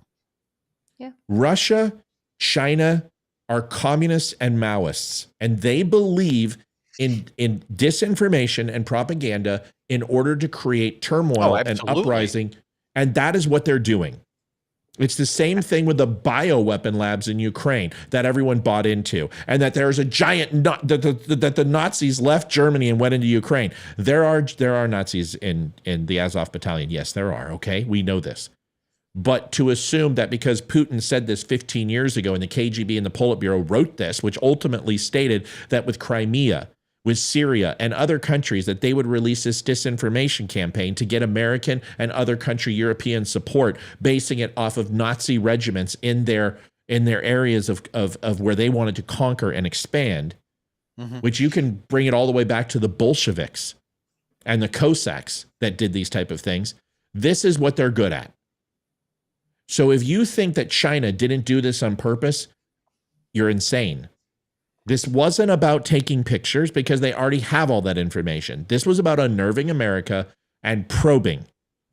And when you see a Japanese sub in the inlet in Pearl Harbor, what if people would have responded? What would have happened? Right. Do you think maybe we could have got the jump on Pearl Harbor? When we saw aircraft carriers and we saw Yamamoto's wake, and it was reported to OSS and nobody did anything about it, do you think maybe now, when we saw the Japanese codes and heard message traffic that the Japanese were planning a large-scale attack on the United States, do you think maybe someone would have taken it seriously, that we would have done something? When they got phone calls coming through the PBX and the phone board from Japan and heard chatter of photographers spying on aircraft carriers literally outside their front doors, do you think if they would have taken it seriously, maybe they could have seen the forest of the trees? Should we go to 9/11 and talk about the hijackers and all the intelligence that was overlooked then, that nobody talked about, that nobody discussed, and the warnings that we had? Am I saying China is going to do Pearl Harbor and 9/11? No. But China is finding out how we react, and the only thing that they will respond to is force. And the fact that we let this thing traverse our countryside for 6 days without so much as a fucking peep, because we're sold out to China and want to keep them happy because we apologize to the world and believe that complacency is the only way to bring the world together. Yeah. This is the type of shit you get. You embolden nations to push a little further next time. And if you think, last thing, that if China does go into Taiwan, that they're not going to say this all could have been avoided if the United States wouldn't have shot down our balloon that just accidentally made its way into the northern hemisphere of the United States, of the Americas, and it was a complete accident. These type of things has provoked us to finally go ahead and do what the motherland of China should do, which is expand into our sister country into Taiwan and take it back like we should, as we did with Hong Kong. You don't think that that shit's going to build up? Leroy, love your perspective. Sun Tzu once said that in the absence of strength, deception. Yeah. And so when we talk about who's the hands down, not even in question, who the strongest country on the planet is, you have to ultimately come to the conclusion that it's the United States. That's not even really up for debate. No. So what that implies then is that any country who is looking to get second, third, if they're fighting for third, second, or if they are trying to challenge the United States, that they're going to have to use some level of deception. Now, Matt's talked about this probably 100 times on this show that I've heard, is that, Russian bombers routinely fly off of the coast of Alaska. They probe our airspace over the coastlines all the time, right? I don't know that China can do that. I mean, certainly they could probably afford to do it for a period of time, maybe in front of 2030. But how is this any different, really? I mean, is this just a balloon that went off course and, hey, it is what it is? Yeah, 3 of them. I don't see this as a, first of all, the intelligence that they would have gotten off of the thing. Nothing. It's an inconsequential, right? There's nothing there. I honestly, I question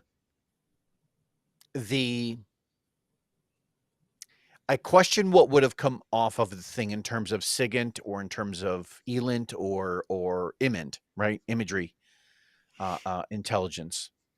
But I also wonder if the thing wasn't just like a gigantic failure, because China is coming up on this day and age where they're coming to this point where, hey, should we send a satellite into space to do more spying? Or, oh, wait, this one's going to be really expensive to launch. Hey, let's try and hang it from a balloon and see what happens. I wonder if this shouldn't be seen instead of as a China strength, but as a China weakness to say, what, you guys you couldn't have put that one into space? Was it not valuable enough? Do you need more fuel? What's going on, guys? You lacking some funds? That's where I start to wonder. What if a Hong? What have they put up? What have they put? Hold on. What if they put a Hong SS off the coast of New York, or off of Virginia or California? Right. No, sure. Seriously, I'm asking you a question. Well, we would know that it's there. Likelihood for one. We knew this Two, was here. If they did float one in, it would be promptly escorted out by your closest, Los and what Angeles if it was? class. And what if it washed up on shore? Mm-hmm. And you have a Hong SS that washes up on a beach on the East Coast, and it's obviously not an accident. Unobserved? Yes. Well, that's a problem. What do you do? Why is it That's a problem?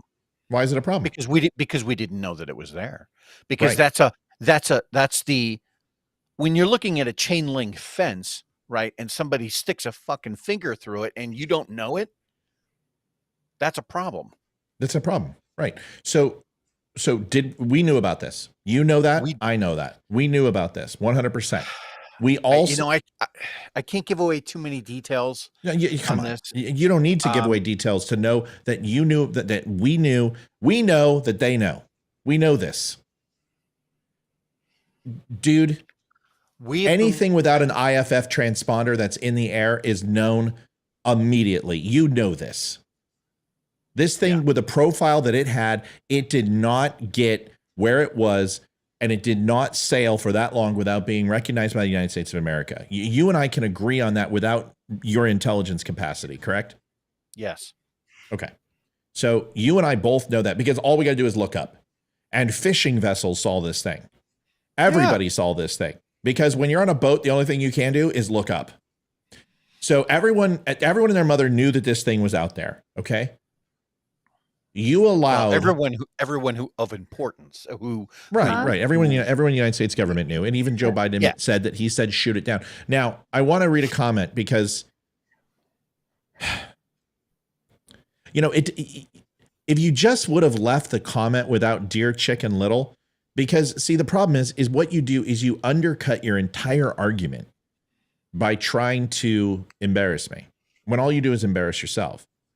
I actually love your statement, and it has a lot of truth to it, but you just can't fucking help yourself. That you got to get a dig in on people and assume that I am blowing this out of proportion when I was the one person that said that we were overreacting to what this would do until we found out that it was on purpose. The moment changed everything. The moment we found out that they sailed this thing in here on purpose changed everything. And the United States government should have done something about it long before. Here's the comment by Amon Johnson. It's a nice car. It's not yours. Otherwise, you wouldn't be taking a picture of it. Dear Chicken Little, the balloon was shot down safely over water where it wouldn't hurt anyone. Yeah. The important hanging off the balloon was the size of 3 school buses, 2 to 3 school buses, let's be honest. And the profile was not the weight of 3 school buses, okay? Just because it's size. Trust me on this. Anodized aluminum is not a school bus, but whatever. Drop that from 60,000 feet and you could kill a lot of people. You could, but not in Montana. And not when it was over the Pacific Ocean for 6 days. As it was, the debris field spread across 7 nautical miles. Right, and prevailing winds and current has a little something to do with that, but that's okay. Yeah. Have you ever seen the airliner drop on ground and hit Earth? Yeah. Right. Have you ever seen it? No, it doesn't. Have you ever seen it hit water? It's 10 times worse. Not only is it concrete and skips like a rock, you have prevailing winds and currents. Okay, so yes, Montana is not the Atlantic Ocean. Moreover, the sensors were jammed as soon as it was spotted, so the Chinese got nothing. That's wrong, by the way. The Chinese did get something. Nothing important, but they got something, and you don't know what you're talking about. That's a distinction that needs to be made, though. Yeah. Well, let me finish, and then you can tell him why he's full of shit as a Christmas goose, that they didn't get anything, and I'll tell him right after. And we got to study their technology for a couple of days. Dude, we invented the fucking technology. We've been using that shit since 1970. We flew them up in 2001. We've been using these balloons longer than you were a gleam in your daddy's eye. This is third world technology. The Montgolfier brothers would fucking not even use it if they were in Italy in the 1680s. Let me finish your statement. Far from being betrayed by our own government. Nobody said that. I never used the word betrayed, but you like to make stuff up. We're fortunate enough to have a competent, effective one. Not in the least, but we're going to go ahead and dissect it. By the way, nice car. Go ahead, Leroy. Tell him why he's full of shit about electronic countermeasures and why it didn't catch everything from that balloon. Well, there's a lot going on in that statement, but let me say this. First of all, these balloons are nothing new. Matt, you went to imagery school? Mm-hmm. Okay. Yeah, 3 of them. Imagery was my second school. When we're talking about balloons, folks, there is some background here. We do have some intimate knowledge with the subject matter. What I'm going to say, without giving anything away, we'll just leave it there, is that this is very old technology. We have known about those balloons for a long time, and I'm not going to say how long, because we haven't been I haven't been given any sort of paperwork to say, look, you can give this or that statement. We've known about a long time. It's been years. It was quite the. Now, that being said, when you float a balloon over the United States at 65,000 feet, and Aaron, what was his name? Al. Al. Whatever the hell. Thurston Al the third. I love that name, his car. Thurston Al the third. That's him. Oh, that's so sexy. What a great name. I agree. That being said, at 65,000 feet, when you're talking about electronically jamming a satellite to prevent data from going up another, 100 miles, when really all they would have to do is point a dish and transmit, and there's really nothing. It's called blooming, folks. It's called blooming. There's nothing we could do to stop that. Nothing. Which is part of the problem. That data was open. I mean, there's nothing there to say China could have stopped or did stop transmitting from a balloon from 65,000 feet on up to a couple of 100 miles and then shot it back to China. Now, that being said, that's why you're full of shit. And there is no hard drive. There's no micro SD card. You guys, stop it. It's got an accelerometer. If the balloon somehow fails, it would eject a parachute. It could be done remotely, but all of that's ineffective. It's a 10-to-1 chance that anything would be recoverable anyway. It doesn't matter that it got splashed. None of that shit was probably going to make it anyway. Go ahead, Leroy. We didn't jam shit. We didn't jam anything. No. That being said, all of that data was already readily available anyway. Again, every day, 365 days a year, there are literally hundreds of satellites above us that are doing the exact same thing, and probably with better clarity and with higher end equipment. Now, Amy, do you have to go? No, I was just going to point out that I actually filmed this several weeks ago on my front door camera, and I sent it to you guys. Remember my UFO sighting? I was you're so full of shit. The truth is out there. Yeah. All right, so let's get to this because Homeboy probably just drove by and left already because he doesn't think anyone's going to engage with him, which I did. But go ahead. Right. First of all, we didn't jam a damn thing. Two, this is old technology. This is nothing new, folks. Again, we have hundreds of satellites that float over us every day, and the only reason anybody gives a shit about it now is because we can see it. It's in our airspace. If they drop down another 30,000 feet, you'd have commercial airliners that would have to start taking, alternate routes to get around the goddamn thing. Now, that being said, the problem here is the fact that we allowed it to happen. We knew it was there. We saw the damn thing coming, and someone would have had to have given the okay to go cleared hot to bring that damn thing down. Now, whatever the motivation was, I don't know. If someone were to have said, look, why don't we hold off on this until we can get it over a safe area so that we can bring it down and then truck it into a facility that can pick it apart and study it. Fine. Maybe that's what happened. I don't know. But it doesn't matter because the optics at this point were that we failed to bring it down when we had the chance. That's the problem. That's my point. Amy, do you have anything else? No, I don't. I mean, I can't comment like you guys can on this, but all I can say again is that, yes, I saw this on my camera in the front of my house. It looks really similar to that thing that was blobbing around. I'm just saying. Oh, yeah. Pretty sure they're still spying on us. Over 87% of Montana ranges from 1 to 10,000 people populated, and most of it is 0, if not closer to 100. Right. Montana is like Wyoming.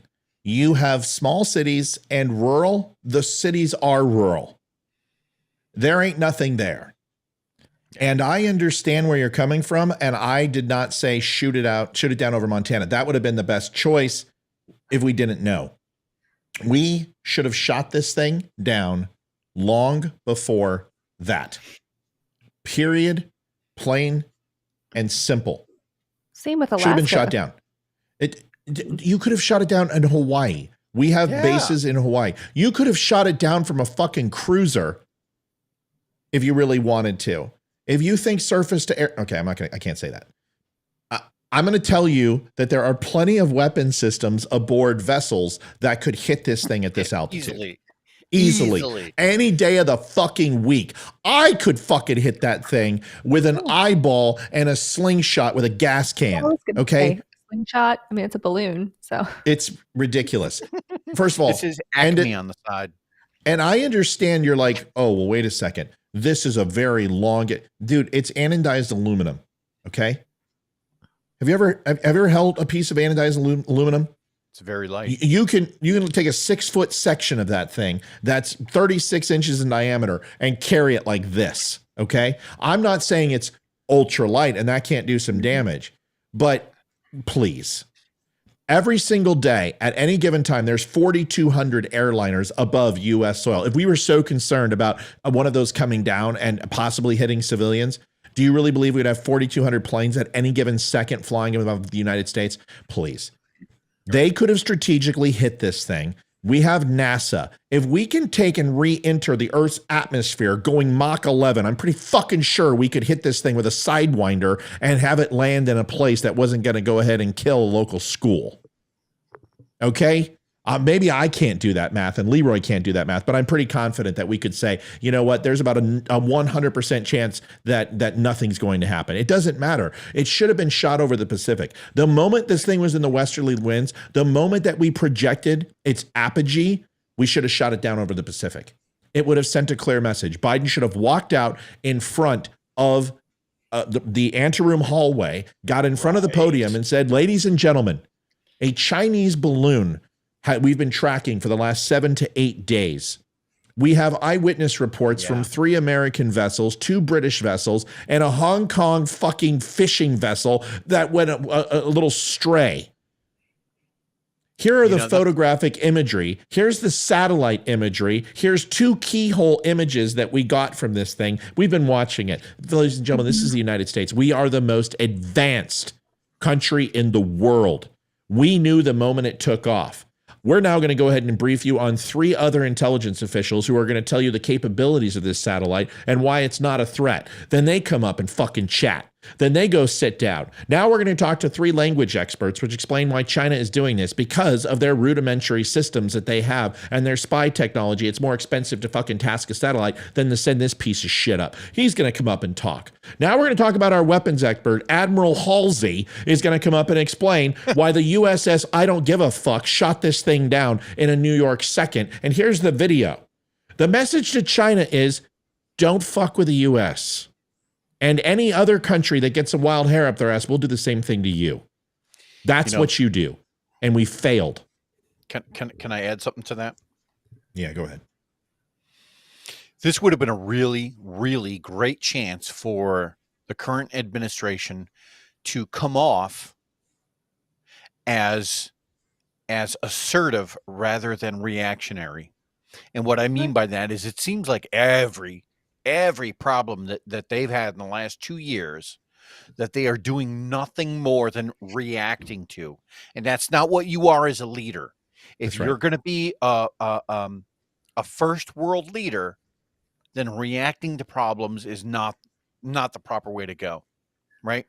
And so this would have been an unbelievably great opportunity to get out in front of this, to come on the news one day, fix his tie and say,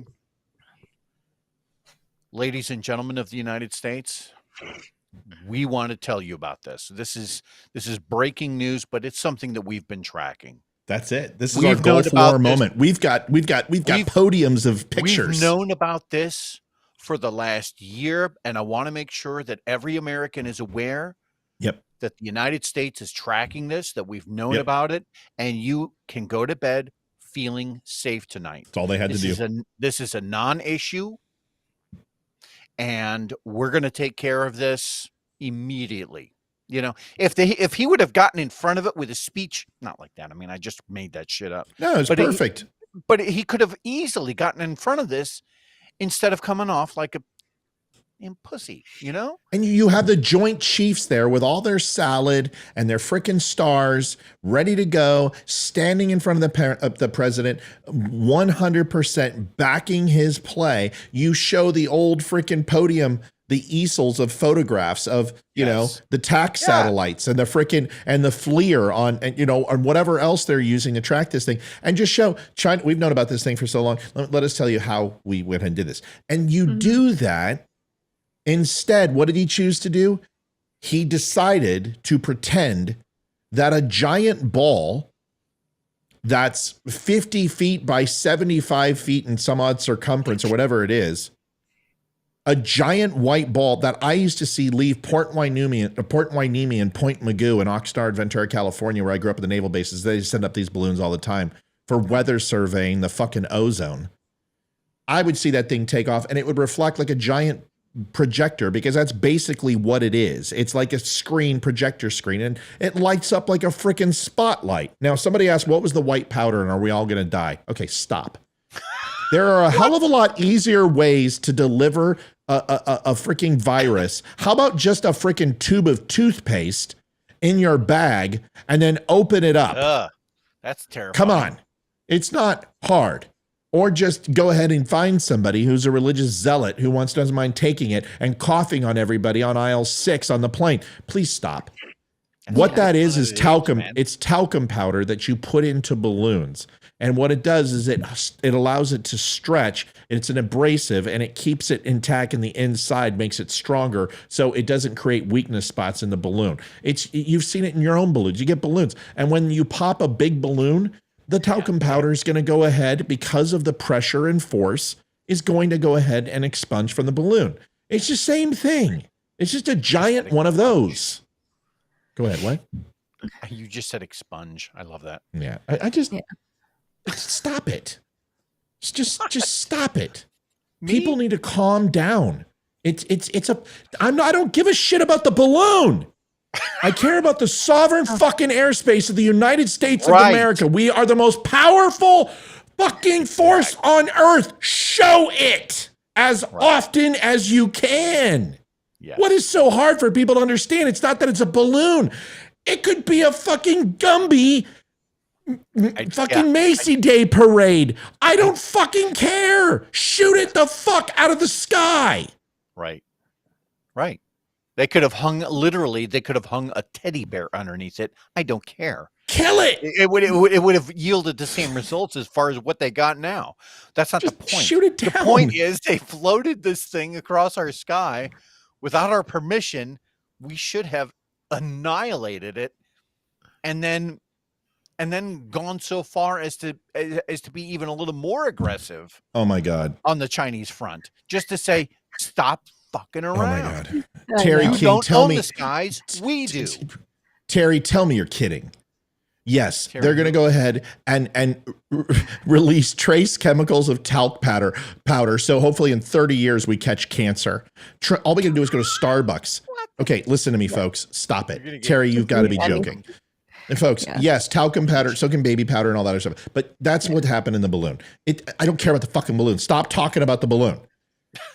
Here's what it also comes down to. We can defend Ukrainian airspace for $150 billion with outdated weapon systems, but we have the most technologically advanced military in the world, and we can't take a fucking balloon and make sure it doesn't hit U.S. soil. The moment that thing entered international waters or international airspace, we should have been on the phone with every single country that was connected to that airspace and said, who wants to shoot this fucking thing down? Do you guys want to do it together? Do you want to send some F-1 tornadoes after it? Maybe we get a fucking Sea Harrier from Her Majesty's Royal Navy. Who fucking cares? I'll do it. I've got a baby gun and a bad attitude. Who fucking shoot it down? Kill it. Think about that too. I mean, it's just a balloon, really. You could have had Ralphie out there with his Red Ryder BB gun. Right. With my 200 Let's shoot your eye out, kid. Yeah. No, it'd be more like, oh, you shoot your eye out. Don't do that. Embarrassing for China more than it is anything else. He's just stupid. And here, okay, so we're putting a bow on this. Liberals, what the fuck is wrong with you? Why can't you even get behind the most simple to understand things? Is that sovereign airspace? Have you not seen Red Dawn? Wolverine. Let's just protect our airspace, right? Let's make sure nobody gets willy and says, well, remember that time they didn't shoot down that balloon? You're encouraging people to push more. China only responds to force. Same thing with Russia. They don't care. Why do you think Japan, do you realize that Japan held off billions Chinese? Does anyone here think that Japan really could dominate the Chinese as well as they did? That's kind of like when slaves were outnumbering slave owners 100-1 on the plantations and never rose up. Why? Well, because the Japanese were fucking cruel and they were sadistic, and the Empire of Japan was crazy. They had China, three dimples in the back of their skull. They only fucking understand force. And I'm not saying you shoot down a stray MiG. That's not what I said. It's like you go in and take out one of their ammo depots or go shoot one of their hospitals. That's not what I said. Shoot that thing down. And essentially, it's like a really good, okay, here's my analogy, and then I'll leave you alone. It's the Stanley Cup playoffs. It's game 1. All right? It's Colorado Avalanche in Tampa Bay. And you see a goal coming from the center line. You see a puck, and it's moving at 4 miles an hour. And it's just beelining right at your goaltender. And your goaltender goes, well, I'm going to go ahead and stretch. And sees it coming. Oh, I'm going to go ahead and just get my water bottle ready. I'm going to fix my strap. It's still coming. Now it's across the dots. It crosses the blue line, hits across the center dots. It's still coming at 4 miles an hour. It's not a threat. It's the easiest puck in the world to catch. All you got to fucking do is literally just skate over there and knock the thing out of the way. Or you just lay your stick down in front of your goal. You could do anything. You could pee. Literally draw a piss line across it that would create a rivet in the ice so it would stop the puck. You can do anything you want. Just stop the fucking puck. And then the goalie decides, well, I'm going to start doing pirouettes because, there's a hot chick in the stand and maybe she's, wants to go and get flexible with me at the end of the game. Goal! Because you were too fucking stupid to stop the puck. You gave China a mental win. You gave them something to cut in propaganda tapes that the mighty China went ahead and infiltrated U.S. airspace. Do you understand what they're saying back in China? When all you had to do was just shoot the fucking thing down. That's all you had to do. You had one fucking job and you failed to do it, Joe Biden. You're a putz. The United States currently is acting like the tortoise in Matt's analogy, and China is acting like the hare. Oh, wait. That's backwards. No, it's a hare with a balloon that literally goes 4 miles an hour. Backwards. Yeah. The tortoise, we would be the hare. I don't care what we are. What we are is we look inept and we look stupid. That's the right analogy. You do look stupid. Yeah. Miley needs to be relieved of command. He is the worst general period ever, period. The guy talked, listen, Joe Biden, I can't find my boxers in my ice cream. This fucking guy, Mr. Potato says, I wanted to shoot it down for 10 days. Joe Biden actually did something right for the first time in his career as president. He wanted to shoot it down. You heard him. And what Miley said, we shouldn't do it. We shouldn't do it. This guy right here, this guy. If it holds near and dear to you that you like to be able to, anyway, we're going to get a lot done. Judge my physical and mental, my physical as well as my mental fitness. This fucking guy. That fucking guy says, shoot it down twice on Sunday. Yes, sir. Kill it. And you know what? The Joint Chiefs go, you know what, man? Yeah, I don't think we need to stop being so violent. Our military needs to be more sensitive and inclusive. I mean, what did this balloon really do to us? Are you fucking kidding me? Yeah. Every one of those. If you're the president of the United States, if you told the Joint Chiefs to do something and they didn't do it, fire them and put them in prison If I am Joe, do you think Donald Trump would ever take no from an answer from his admirals or generals? You're the commander in chief. It stops with you, bro. Your job is to protect the sovereignty of the United States. That's your job. But of course, you can't even protect the southern border. This is why I'm pissed. It's optics. I get it. All right, good. It's always the optics, and it goes all the way back to what we started the show with today. It's like it's all these gradual little things that are adding up, and we're at our boiling point. We can't take it anymore. Sorry. It just makes common sense. Right. You said it. Common sense. I don't know who this person is, but it might be the same guy that you read the comment about, the one in the car. Oh, I lost him. Dang it. Not tonight because I can't. No, I'll find him. I'll find him. Hold on. What do you want to? Armand. Yeah, Eamon. No, not Eamon. El Cienega. No, this is Armand Johnson. I'm gonna look him up. I would like to have him on our show, not tonight, and pick one topic though. He's like all over the place. But I've seen him. No, this is the guy I called out and didn't respond to me in his car. Oh, that's the car guy. Okay, yeah. Right. We told him to call in.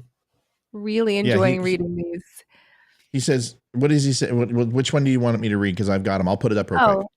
I don't care. There's so many that are great. I'm like, I would just love to be like, just any of them. There's so many questions. Okay, here's one. Yeah. You stay on the Republican plantation. Biden is an old white guy, and so is Trump. I don't think enough of either of them to hate them. I'll leave that to you. Both parties suck. Democrats just happen to suck less. It's funny that white people like you never provide. Hold on, I gotta find the rest of his racist. Yeah, he sounds like a fucking bigot. Any compelling reason to vote for Republicans, just that African Americans are toddlers and capable of making our own decisions. Dude, you sound like you hate your own race. What's wrong with you, dude? Sounds like he has so much self-hatred. He just show me on the doll where white people hurt you. What's wrong with you? Why are you divulging a person who's obviously you're devolving your own level of intelligence down to race? What does that matter? Who's white and who's black? What is that? That doesn't define you, does it? Man, and let me ask you a question, brother. Here's the thing, man. Here's the thing, Armand. You dress more white than I do. Right. Yeah. You know what's you are the white. You are the whitest. Have you ever noticed that the people that immediately call out, like, well, you're just a white guy. You're just a cis white male. You're just a, this or that. And you're like, wait a minute. You're hanging labels. And then you get pissed off and claim that other people are hanging labels. Like you're doing the exact same thing. And why is it? But hold on a second. Let me ask you a question. How have I oppressed you? What about my color of my skin bothers you so much?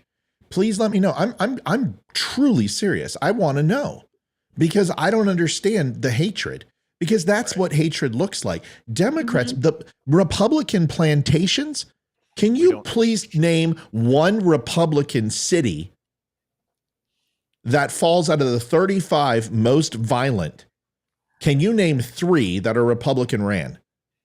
I can name 32 Democrat cities right now for you, the most violent in America, that have the most per capita death of black youth, and they're all democratically ran. Please go ahead and name more than 3 Republican states. Can you please tell me proportionately why 61% of the crime in the United States overall, and violent crime, mind you, is owned by the African-American population, although the numbers for whites, including Hispanics, is at 71%, and African-Americans fall anywhere from 14 to 16%. Why is that, and what the reason for? Can you please tell me what Republican leaders have removed criminal justice systems that punish more for crack cocaine and what is considered to be black drugs versus methamphetamines, what are considered to be white drugs?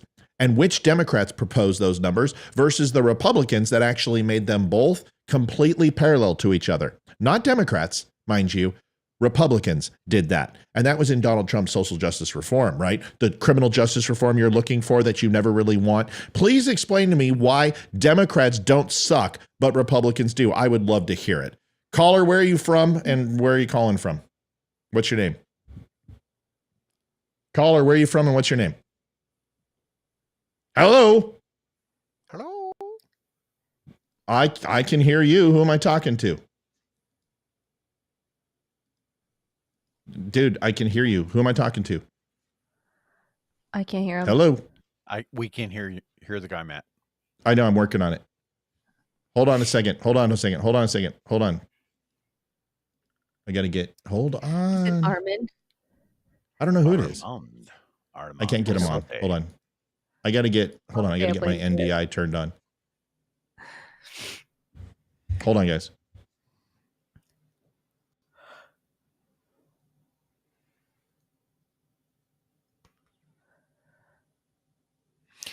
I missed you guys, by the way. Amy, I missed you you're too. awesome. I missed you guys too. I had a long weekend. So I was really grateful to be able to put all that behind me and get back into the swing of things, in some sort of calmer sense of things. Yeah, this has been nice. I think it's a full moon because I had a similar, I was sick. So but taking that out of it, I've had a roller coaster. Cold, flu? Weekend.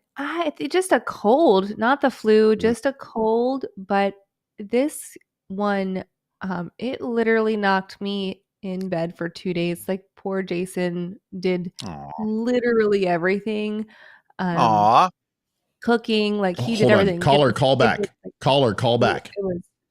It was nuts. But we did go to Bert Kreischer, which was awesome. And I was going to send you guys a video. I need to send it to you because he literally sang the Star Spangled Banner during the show. It was awesome. It was so awesome. Impromptu, everyone got their phones. It was just such a really cool. I love him. I didn't know what to expect. It was a good show, but I really liked. That is cool. I liked him a lot. I thought that was awesome. I have a quick question for you, Amy and Leroy. So I had a January 6th wife call and reach out to me, and she's fairly well known. She's been on Fox, and she's raising some money. And I've done a lot of research. Everyone is saying that there's hundreds of January 6ers in solitary confinement. It's lies. There's not hundreds of them in solitary confinement. It's complete bullshit. Hold on a second. Can you hear me? Liv, can you hear me? Liv, can you hear me? Hold on a second. I got to try to get her in here. Hey, caller, can you hear me? Hello. What's up? Could you hear me? Call me and stay on. And just stay right there. Hold on a second, guys. I'm going to try to get this working. And then we can go. Okay, can you say something, Olivia, please? Okay, now can you hear me, Olivia? No. Say something, Liv. Hello, can you hear me? Yeah, we can now. Yep. All right. So if you want to call into the show, now you can call into the show. So I've got a January 6er wife whose husband, she says he's been in solitary, and some of them were in solitary confinement. There's no doubt about it. The ones that ultimately they say attacked police, and who they believe are the most probable for flight or to create more unrest, they're in solitary confinement. I don't agree with solitary confinement. I think solitary confinement is cruel and unusual. I think keeping somebody locked up for 23 hours a day is horrible. I don't care. But honestly, you should put them to death. It's the most humane thing. If you're going to put somebody who for capital crime, I guess I should have filled the gap, not the January 6ers, but if you've committed a capital crime and you're on death row, you shouldn't go in solitary. You should put them to death because it's inhumane and it drives people crazy. Isolation is horrible for people. It destroys their mind. And I think I want to have her on, but I'm also a little skeptical. And I did tell her, hold on, caller, I'll be right there. I did tell her I was going to be very, very direct, very poignant with my questions, that I'm fair, but I'm not going to take any BS. And I wanted to get your guys' thoughts. Hold on, man. I'll be right there with you. And we can hear you, but hang on. I wanted to just hold on a second. And I want to get your thoughts, Amy and Leroy, about it. And hold on, man. Hold on, buddy. Can you hear me? Leroy. Yeah. I can't hear this guy. I don't know. Nothing on my end. You may not be able to hear yeah. because your speaker volume is too low. Let everyone. Hold on, dude. I don't know why it's not working. God darn it. Preferences. I got to figure it out because I uploaded this new stuff and it's not. All right. So I want to get your guys' thoughts on that. And then we can jump and go to last word. But I really want to get your thoughts. My gut says maybe do like a pre-interview before, like, or tape it, because it's hard to just give like a unwielding trust to someone, not knowing. I mean, I don't know anything about this person. Right. So it's hard to just say, like, without researching them or getting more information. I don't know. I'm on the fence. I would say, yeah, do it, but I don't want to. Cautiously. Yeah. A recorded show, maybe not live. All right. So I think if I could. Yeah, do it. And somebody try calling in again. I think I got it fixed. Go ahead, Leroy. If I could add something to that, I would say that when we invite people like that on, it should absolutely be done from a sense of sensitivity, to the whole situation, to the plight, but with some level of qualification as well, right? And so that can be a tricky rope to walk. You don't want to just arbitrarily invite anybody on, but at the same time, you want to make sure that they were there, right? And that there's some validity to the story. That's all I would say. Yeah, and I told her, I'm like, I want to talk about the events of the day, and then I want to listen to, like, because there's this new movie coming out, and I'm sure that won't be fucking tilted left. Right. It's the problem. The movie is made by conservatives and people who empathize and sympathize. You guys call back now. I think I got it fixed. Give it a try. It's 804-504-1955. Call back, please. So I watched the preliminary intro and I'm like, okay, first of all, not all of these people are victims. Call back, please. Do it one more time. They're not victims, right? I mean, the people with January 6th went into that building. They knew what they were doing. They knew exactly what was happening. They watched it happen. And at any time you could have left. So let's take some personal accountability. Olivia, can you hear me through your phone now? Yes, I can hear you through my phone. Can you guys hear her? Yes. We can hear her. She sounds fantastic. Okay. Olivia, go ahead and hang up fast. Love you, bye. That person's calling. Love you, bye. All right, caller, you can hear us now. Where are you from? This is Paul from Montana. All right, Paul. Hello, good Paul to see you. from Montana. Hello. Are you from Billings by chance? No, I'm from Lakeside, just across the lake from Big Fork. Okay, so you're the one who knows my wife. Well, I wait a don't second. know her, but right. yes, you guys, right. I got it. I got you. Paul, good to hear you. Paul, what do you want to talk about? This balloon thing. I can't agree with Leroy more that, there are satellites up there that do this every day. And I just think that, and everybody hears is like, oh my God, there's a balloon, a Chinese spy satellite balloon over Montana. Oh my God. They're looking at the nuclear sites and this, that, and the other. Dude, they do that every day. I know. I agree with you. But to the fact that we didn't do anything about it. We just let it happen. We let it cross the entire United States and then shot it down over there. And I completely agree that they didn't really get anything that they don't already have. It was more of a, let's see if we can do this, see what they'll do. Right. And you embolden other countries. Right, exactly. You embolden other countries. And they're testing Sleepy Joe, Grandpa Joe, and now they realize that, well, maybe the next one has something destructive attached to it. And I mean, America you is a guys were nation saying that that can be defined in a single tracked word. from the time it left I was China. Excuse me. Paul, right? Is that Yes, right? Paul. Yes, Paul. We heard you. Joe Biden chimed in. Go ahead, Leroy. What I would say, Bud, is I wouldn't worry about I them. can't hear Leroy. Oh, wait, hold on, Leroy. Can't hear you. Hold on. Really? Hold on. There's a wait. It's not. Man. Has nothing to do with you. It's That's me. like Come a on. dream come true for my wife. Hold on. Got to figure out the settings. Everyone, hold on a second. You're fine. All right. Standing by to stand by. I already know what it is. Fast. I just got to figure it out. Speakers. I'll announce it on the 1MC. No, I won't. Okay. So it's a setting in Skype.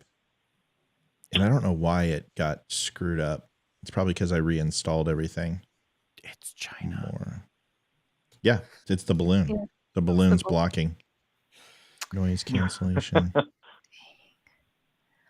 Brother. They were trying like a new Chinese delivery system. Like you drop. Oh, Amazon. Yes. No, I'm kidding. I will figure it out. Listen, hey, Paul, we're going to cut you loose, man. Why don't you hang up and listen to Leroy's answer? All right, no problem. Listening, I will. Sure. All right, buddy. Thanks, Talk guys. to you. All right. Bye-bye. Bye. Thanks. All right, Leroy, go ahead and answer Paul real quick, and I'll figure this out tomorrow. Sure. Paul, if you're listening, what I would say is I would not worry about any Chinese delivery methods via balloon. That's not going to be a thing. First of all, it'd be incredibly inefficient. And no matter what the news or the FAA or any of the other government organizations tell you about this thing's ability to course correct in the sky, in all likelihood, it's probably just passive riding along the jet stream. So the likelihood of this thing actually being effective was near 0% chance just to begin with. So I would just not worry about that. It is not a big deal. I don't know. I want to be completely transparent. I just received some information about a new weapon system from China that we all need to be very well. This is very sensitive information, number one. So I question my sanity for releasing this on an open forum like Facebook, but I think it's important enough. I'm feeling my inner Edward Snowden. This Should I know. Should I hang up now? No, you should stay on. It's important because your supervisors are probably going to have questions of how I came to this information. But first of all, there was an amazing weapon in the feudal period called the tray bucket. I don't know if you guys know what a tray bucket. No, a tray bucket is what it's called. Leroy, don't fucking tell me my business. I know what Chinese weaponry is. It's the tray bucket. The trebuchet, please. What an archaic device that was. This is the tray bucket, and it is named after the Chinese triad, which is where you get the tray. And the bucket is ultimately the remainings of the corpses that it will just liquefy with its devastation. This weapon is now more important than any balloon that we ever could see. China has developed this to lob boulders from at least 150 feet away. And folks, these are not just regular boulders. These are COVID wrapped boulders rolled in Wuhan in bat blood. Don't worry about balloons. This is your fear, and it is well known, and everyone should be terrified. Are you it's a fucking balloon. We don't care about the balloon. Totally a tray bucket. It's a tray bucket. Oh my It's a tray golly. bucket. It's for people who can't say trebuchet. I am craving Chinese food, like legitimately now. Amy, you get 1 minute. Go ahead. The tray bucket. God, I missed Amy. The tray bucket. Dude. Yeah, I don't know. I went to like a medieval You not so much. museum once that looked like something out of there. But yeah, what Leroy said earlier, I really missed you guys. This How dare you? Was weird weekend. Lots of highs and lows, and just this market's killing me. So it's horrible. I know the rest of the country is not here, but Lord have mercy on us. We can't. If anyone lives in Northern Virginia and you want to sell your house, please do, because we need houses for people. It's I wanted to be. So you're saying it's now a good time to sell? It's such a good time to sell. There's 200 houses in like all of Loudon right now for sale. Like all condos. So I could get single-family that. townhomes. I could get that high number we were talking about now, probably. Yeah. Yes, 100%. So I'm going to be looking for a job. And honestly, I was thinking of just selling and keeping the money and going to Idaho or some hole in the wall and that has good internet and buying a 2,000 square foot house, selling most of what I own and taking about $500,000 and really putting it into the site, and really doing this full time because I don't need all this shit. And I don't need this house. It's too big. It's too like I've lived I'm doing really well in life, and I want to have my guns and I want to have my dog and I want to have my field and acreage and that's what I want. And honestly, if it's a good time to sell. Because I'm looking at houses. I just had a client text me about something else, but let me pull up everything in your zip code right now. At some point, my ideal plan was upon retirement, was to find a chunk of land, probably on the side of a mountain somewhere, with very few neighbors, with very little road access. Yeah. Not because I want to become like a Unabomber or anything like that. No. Because just because of the secludedness of it. The piece that comes behind it, I can get behind that. Yeah, I can get behind that. In all of your zip code, Matt, there's 11 homes for sale, and several of those are not even built; they're to be built, brand new construction homes. So, how much are they going for? I mean, anywhere in your zip code, anywhere from. I mean, I think the highest. Hold on, let me bring up my other window. Highest is almost 1.9 million. Do not come. I'm gonna come. No, sorry, the highest is 2.4 million. And then the lowest is 625.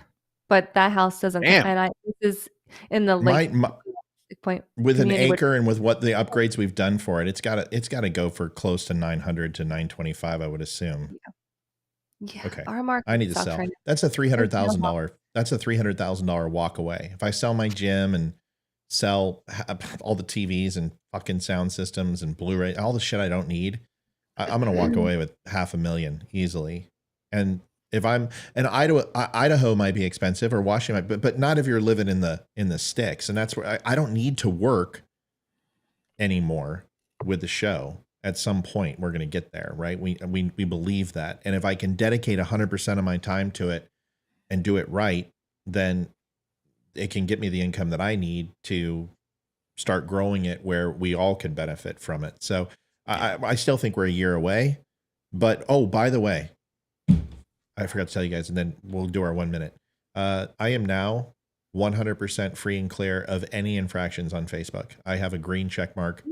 They lifted Fantastic. It did fall. It fell up. Yep. So, and you noticed tonight we were sitting at 156, 160, 160 people for most of the night. It was a fairly busy night. So, good news. All right, Amy. I want to sell the damn thing, I think. So I'm going to talk to you. I'm going to go around, see what jobs are available. If a company wants to relocate me, you're selling my house. And then I'm going to relocate and hopefully go to someplace small. Yeah. Hiring. Get behind that. Amy, 1 minute. Go. That was my 1 minute. What do you think of the new layout? Did everything feel smooth? Oh, it looks fantastic. I love it. I genuinely love it. Nice. Yeah, absolutely. It's very fluid. Yeah. Good.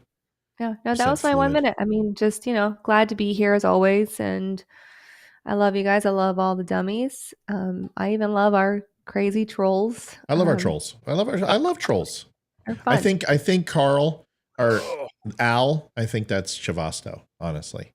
Oh, we did it. We did it, Joe. That makes sense. I think it's one of these guys is Chav because he's annoying me. So if he's annoying me, it's got to be Chav. Because, I banned Chav. I don't know if you guys knew that, but he got. You should turn that into a verb rather than a noun. Like he totally chavved me. Yeah. I wouldn't mind moving to Montana. I want to get the hell out of here. I just want to go fishing and have my dog, and I just will be in the mountains. And my dad did this at my age too. I don't know why. And I'm probably going to pass away around the same time as him, but he just wanted to pop smoke and get the hell out. And he left a very nice California home and came out to Colorado and bought a $96,000 cabin. And, then he made a lot of money off of it. But anyway, all right. So here's Amy. I love you. It's good to see you guys. Leroy, your 1 minute. Go, sir. We didn't really cover it too much, other than the balloon and that Jordan god Peterson. awful video from Sam Smith. But I do want to talk about Jordan Peterson. Yeah, please. You got full run. Go. Just in my remaining 1 minute. So let me explain how this happened. We arrived, and his son came out, which I was not expecting. His son is a musician, a very good one. He was a good singer, played 4, 5, 6 songs. Then his wife came out. His wife was fantastic. His wife was very sharp, and I could tell immediately that I absolutely adored her. She was fantastic. She is exactly what he needs to keep the intellect in check. There's a yin yang in life. And if his is the logical, this is what we need to do, this is the map that we need to draw in order to traverse life, she is his offset, and it's perfect. That being said, and I'm not going to go too much into it, because honestly, a lot of this, I did feel like it was, when you sit in the presence of someone who can give speeches like that, you almost feel like they're talking to you. And maybe that's a talent, maybe that's his gift, I don't know, but I definitely felt that way.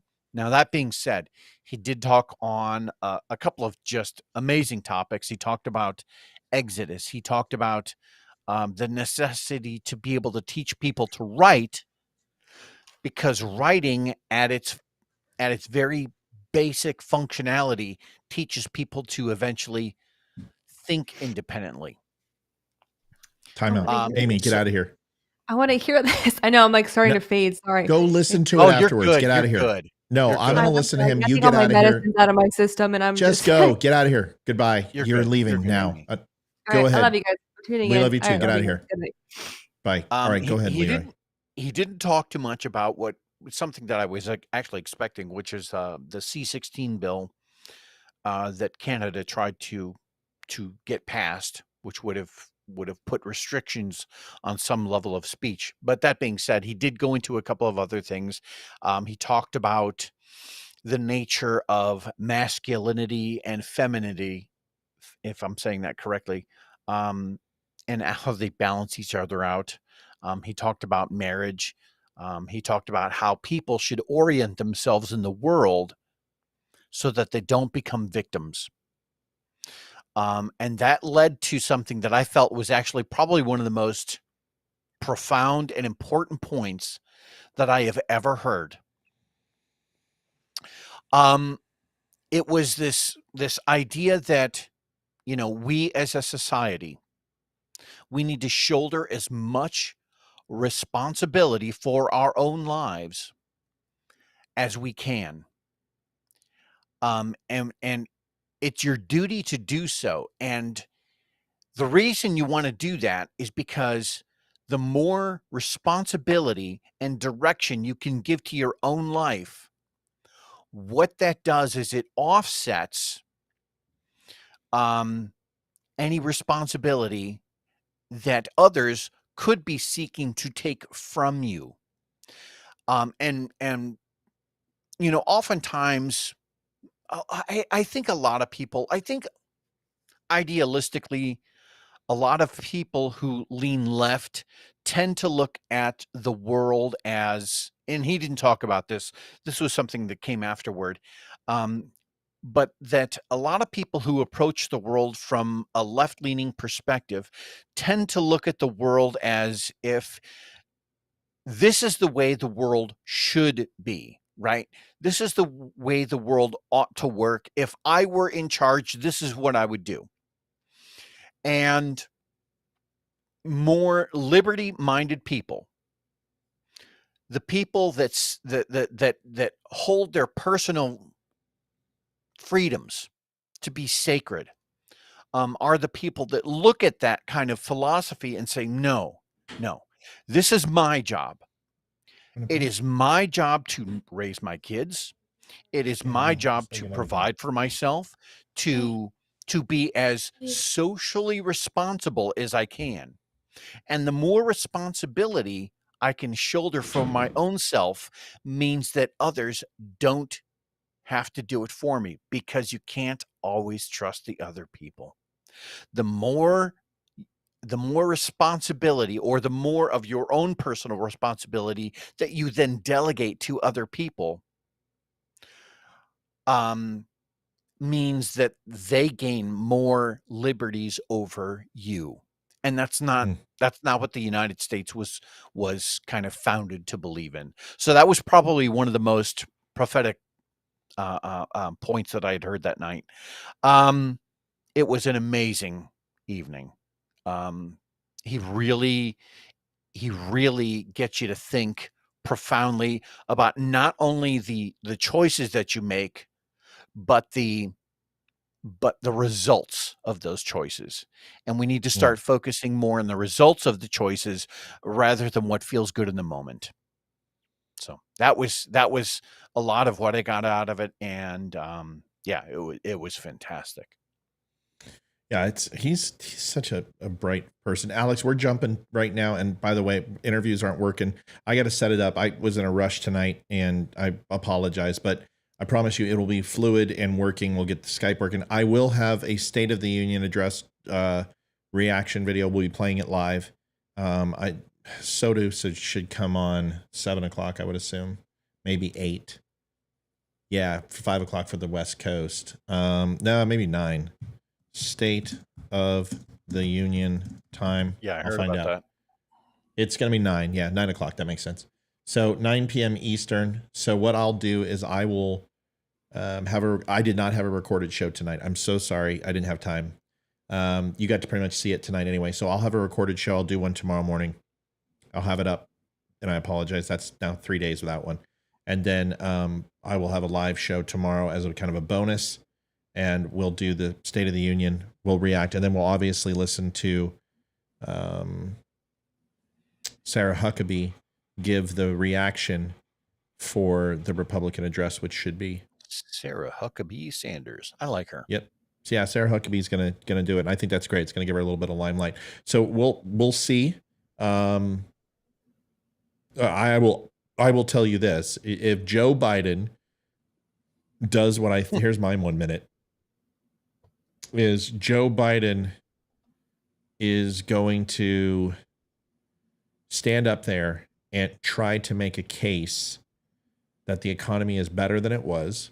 Yes. If he stands up there and tries to say that American families aren't hurting, if he tries to say that, immigration is important, but not address illegal immigration, if he goes and talks about the state of the world to be, he doesn't need to go up there and be doom and gloom, but he needs to take accountability in a sense of this is what I would anticipate. We could have done a better job and we didn't. And it's not just Republicans. It's Democrats. It's my party. It's my responsibility and my leadership that needs to make things better too. In my first 2 years. Right. I've learned a lot. However, there is hope and a plan and whatever. If he doesn't do that, he's fucking toast. He's going to write off 2024. If he comes out here and plays the game, which he will, if he comes out here and tries to pitch it as anything other than that, he might as well you stick a fork in him. He's done. Period. But yeah, the issue is that the game plan, the typical game plan from the left has always been, let's point fingers, blame as many other people as we can for the results of the policies that they're advocating for, rather than take responsibilities for the policies that they've put in place. And if they do that, that seems to have been a winning strategy for at least one or two administrations. I don't know that with Facebook and Twitter and the way things are playing out as they are, I don't know that that's going to work to his advantage now. I think a lot of people are seeing through a lot of this crap and saying, dude, I don't want to pay $10 for a carton of eggs, and you're not helping. And I think that if go ahead, I'm sorry. Nope, no, please go. No. And I think if we, as a nation, if we get to that point where we're able to kind of see through a lot of that crap, then when he comes out and says it's their fault for this and it's their fault for that, and we're doing our best, folks. When we took over the economy, it was down here, and I brought it up to here. That's going to be the game plan. I've already got to see some of the. I've already got to see a couple of the segments. I've already gotten to see a couple of the segments of the State of the Union, and I'm telling you, that's exactly what he's doing. Yeah. So it's already leaking, and there's people they always leak a little bit of it and give it out, and they put a moratorium on the release of it and what you can say and what you can't. But there's man, that leakage. It's pretty much that's why you need Depends. Yeah. Last thing is, people say Michelle Obama's not going to run for president, folks. You need to stop Amy. This has been going on for no. The incumbent, they're going to run Joe because they either have to put themselves in scandal, they have to put America through a crisis, which would be him being replaced because of sickness or mental illness, which does not do well for the party, or you run Joe and you replace him under the 25th Amendment after his inauguration. That's what about just ultimately, due to age, though? What? What do you think what about just due to age? Would they replace him? No president just for has ever retired because of age. Okay. So unless you want to consider death. No, but he was in for 4 terms, so that doesn't count. So, but he died in office. I mean, dying in office is really it. But age, I'm too old to run. You guys, I guess I'm thinking more in terms of re-election, right? Like they're going to run Biden back out now because by the time I get to the end of it, I'll be kissing 90.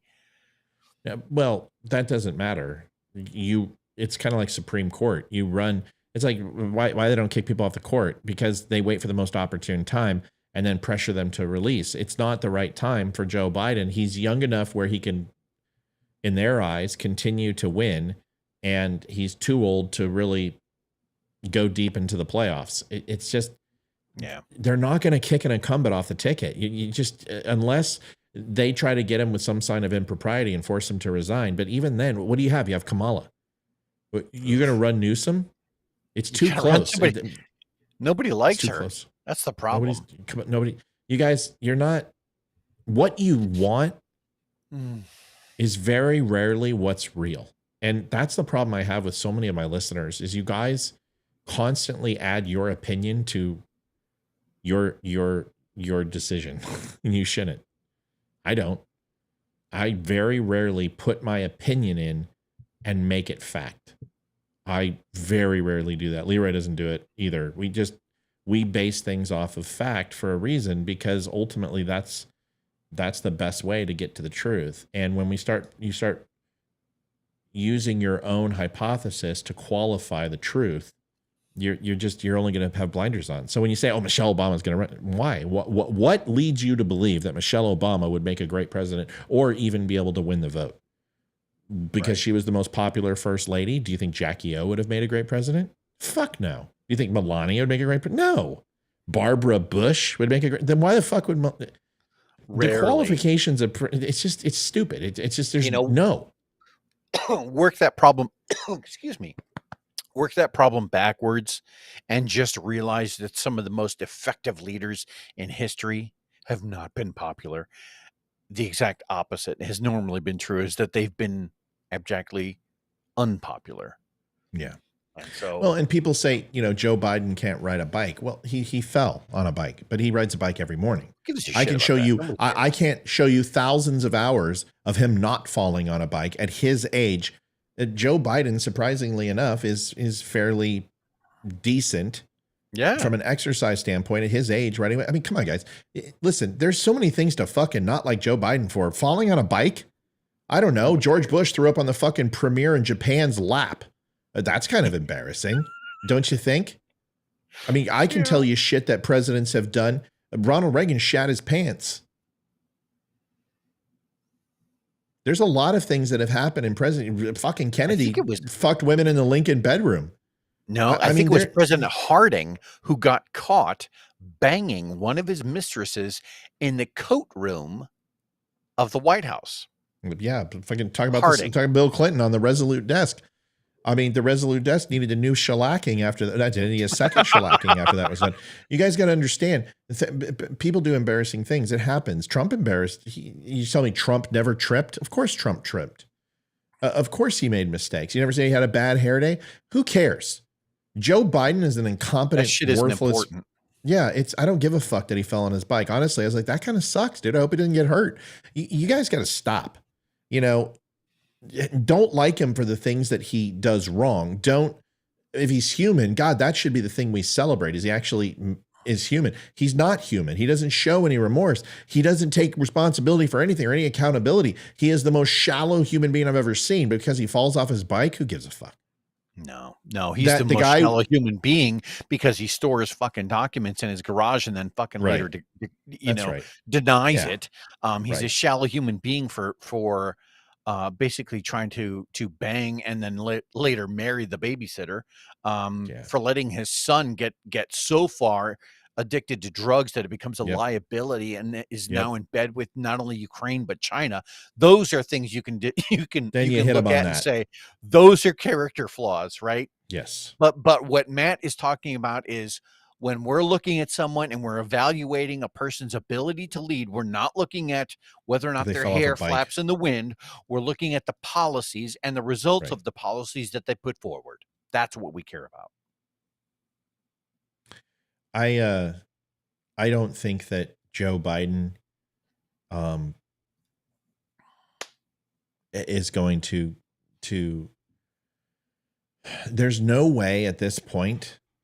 The story has to have been leaked before he announced, and he's already made innuendo that he's going to run. Kamala said he's going to run. Yeah. He's going to run, and Joe Biden is going to take this home. And the only thing that's going to stop that is, God forbid, a debilitating medical condition, or end of life. He's going to go for it. And honestly, the Republicans need to run like he's running, and they need to run against him, and they should be talking about his policies, because whoever takes his spot, if that does happen, is going to have to run on his policies, and they're going to have to run on his results.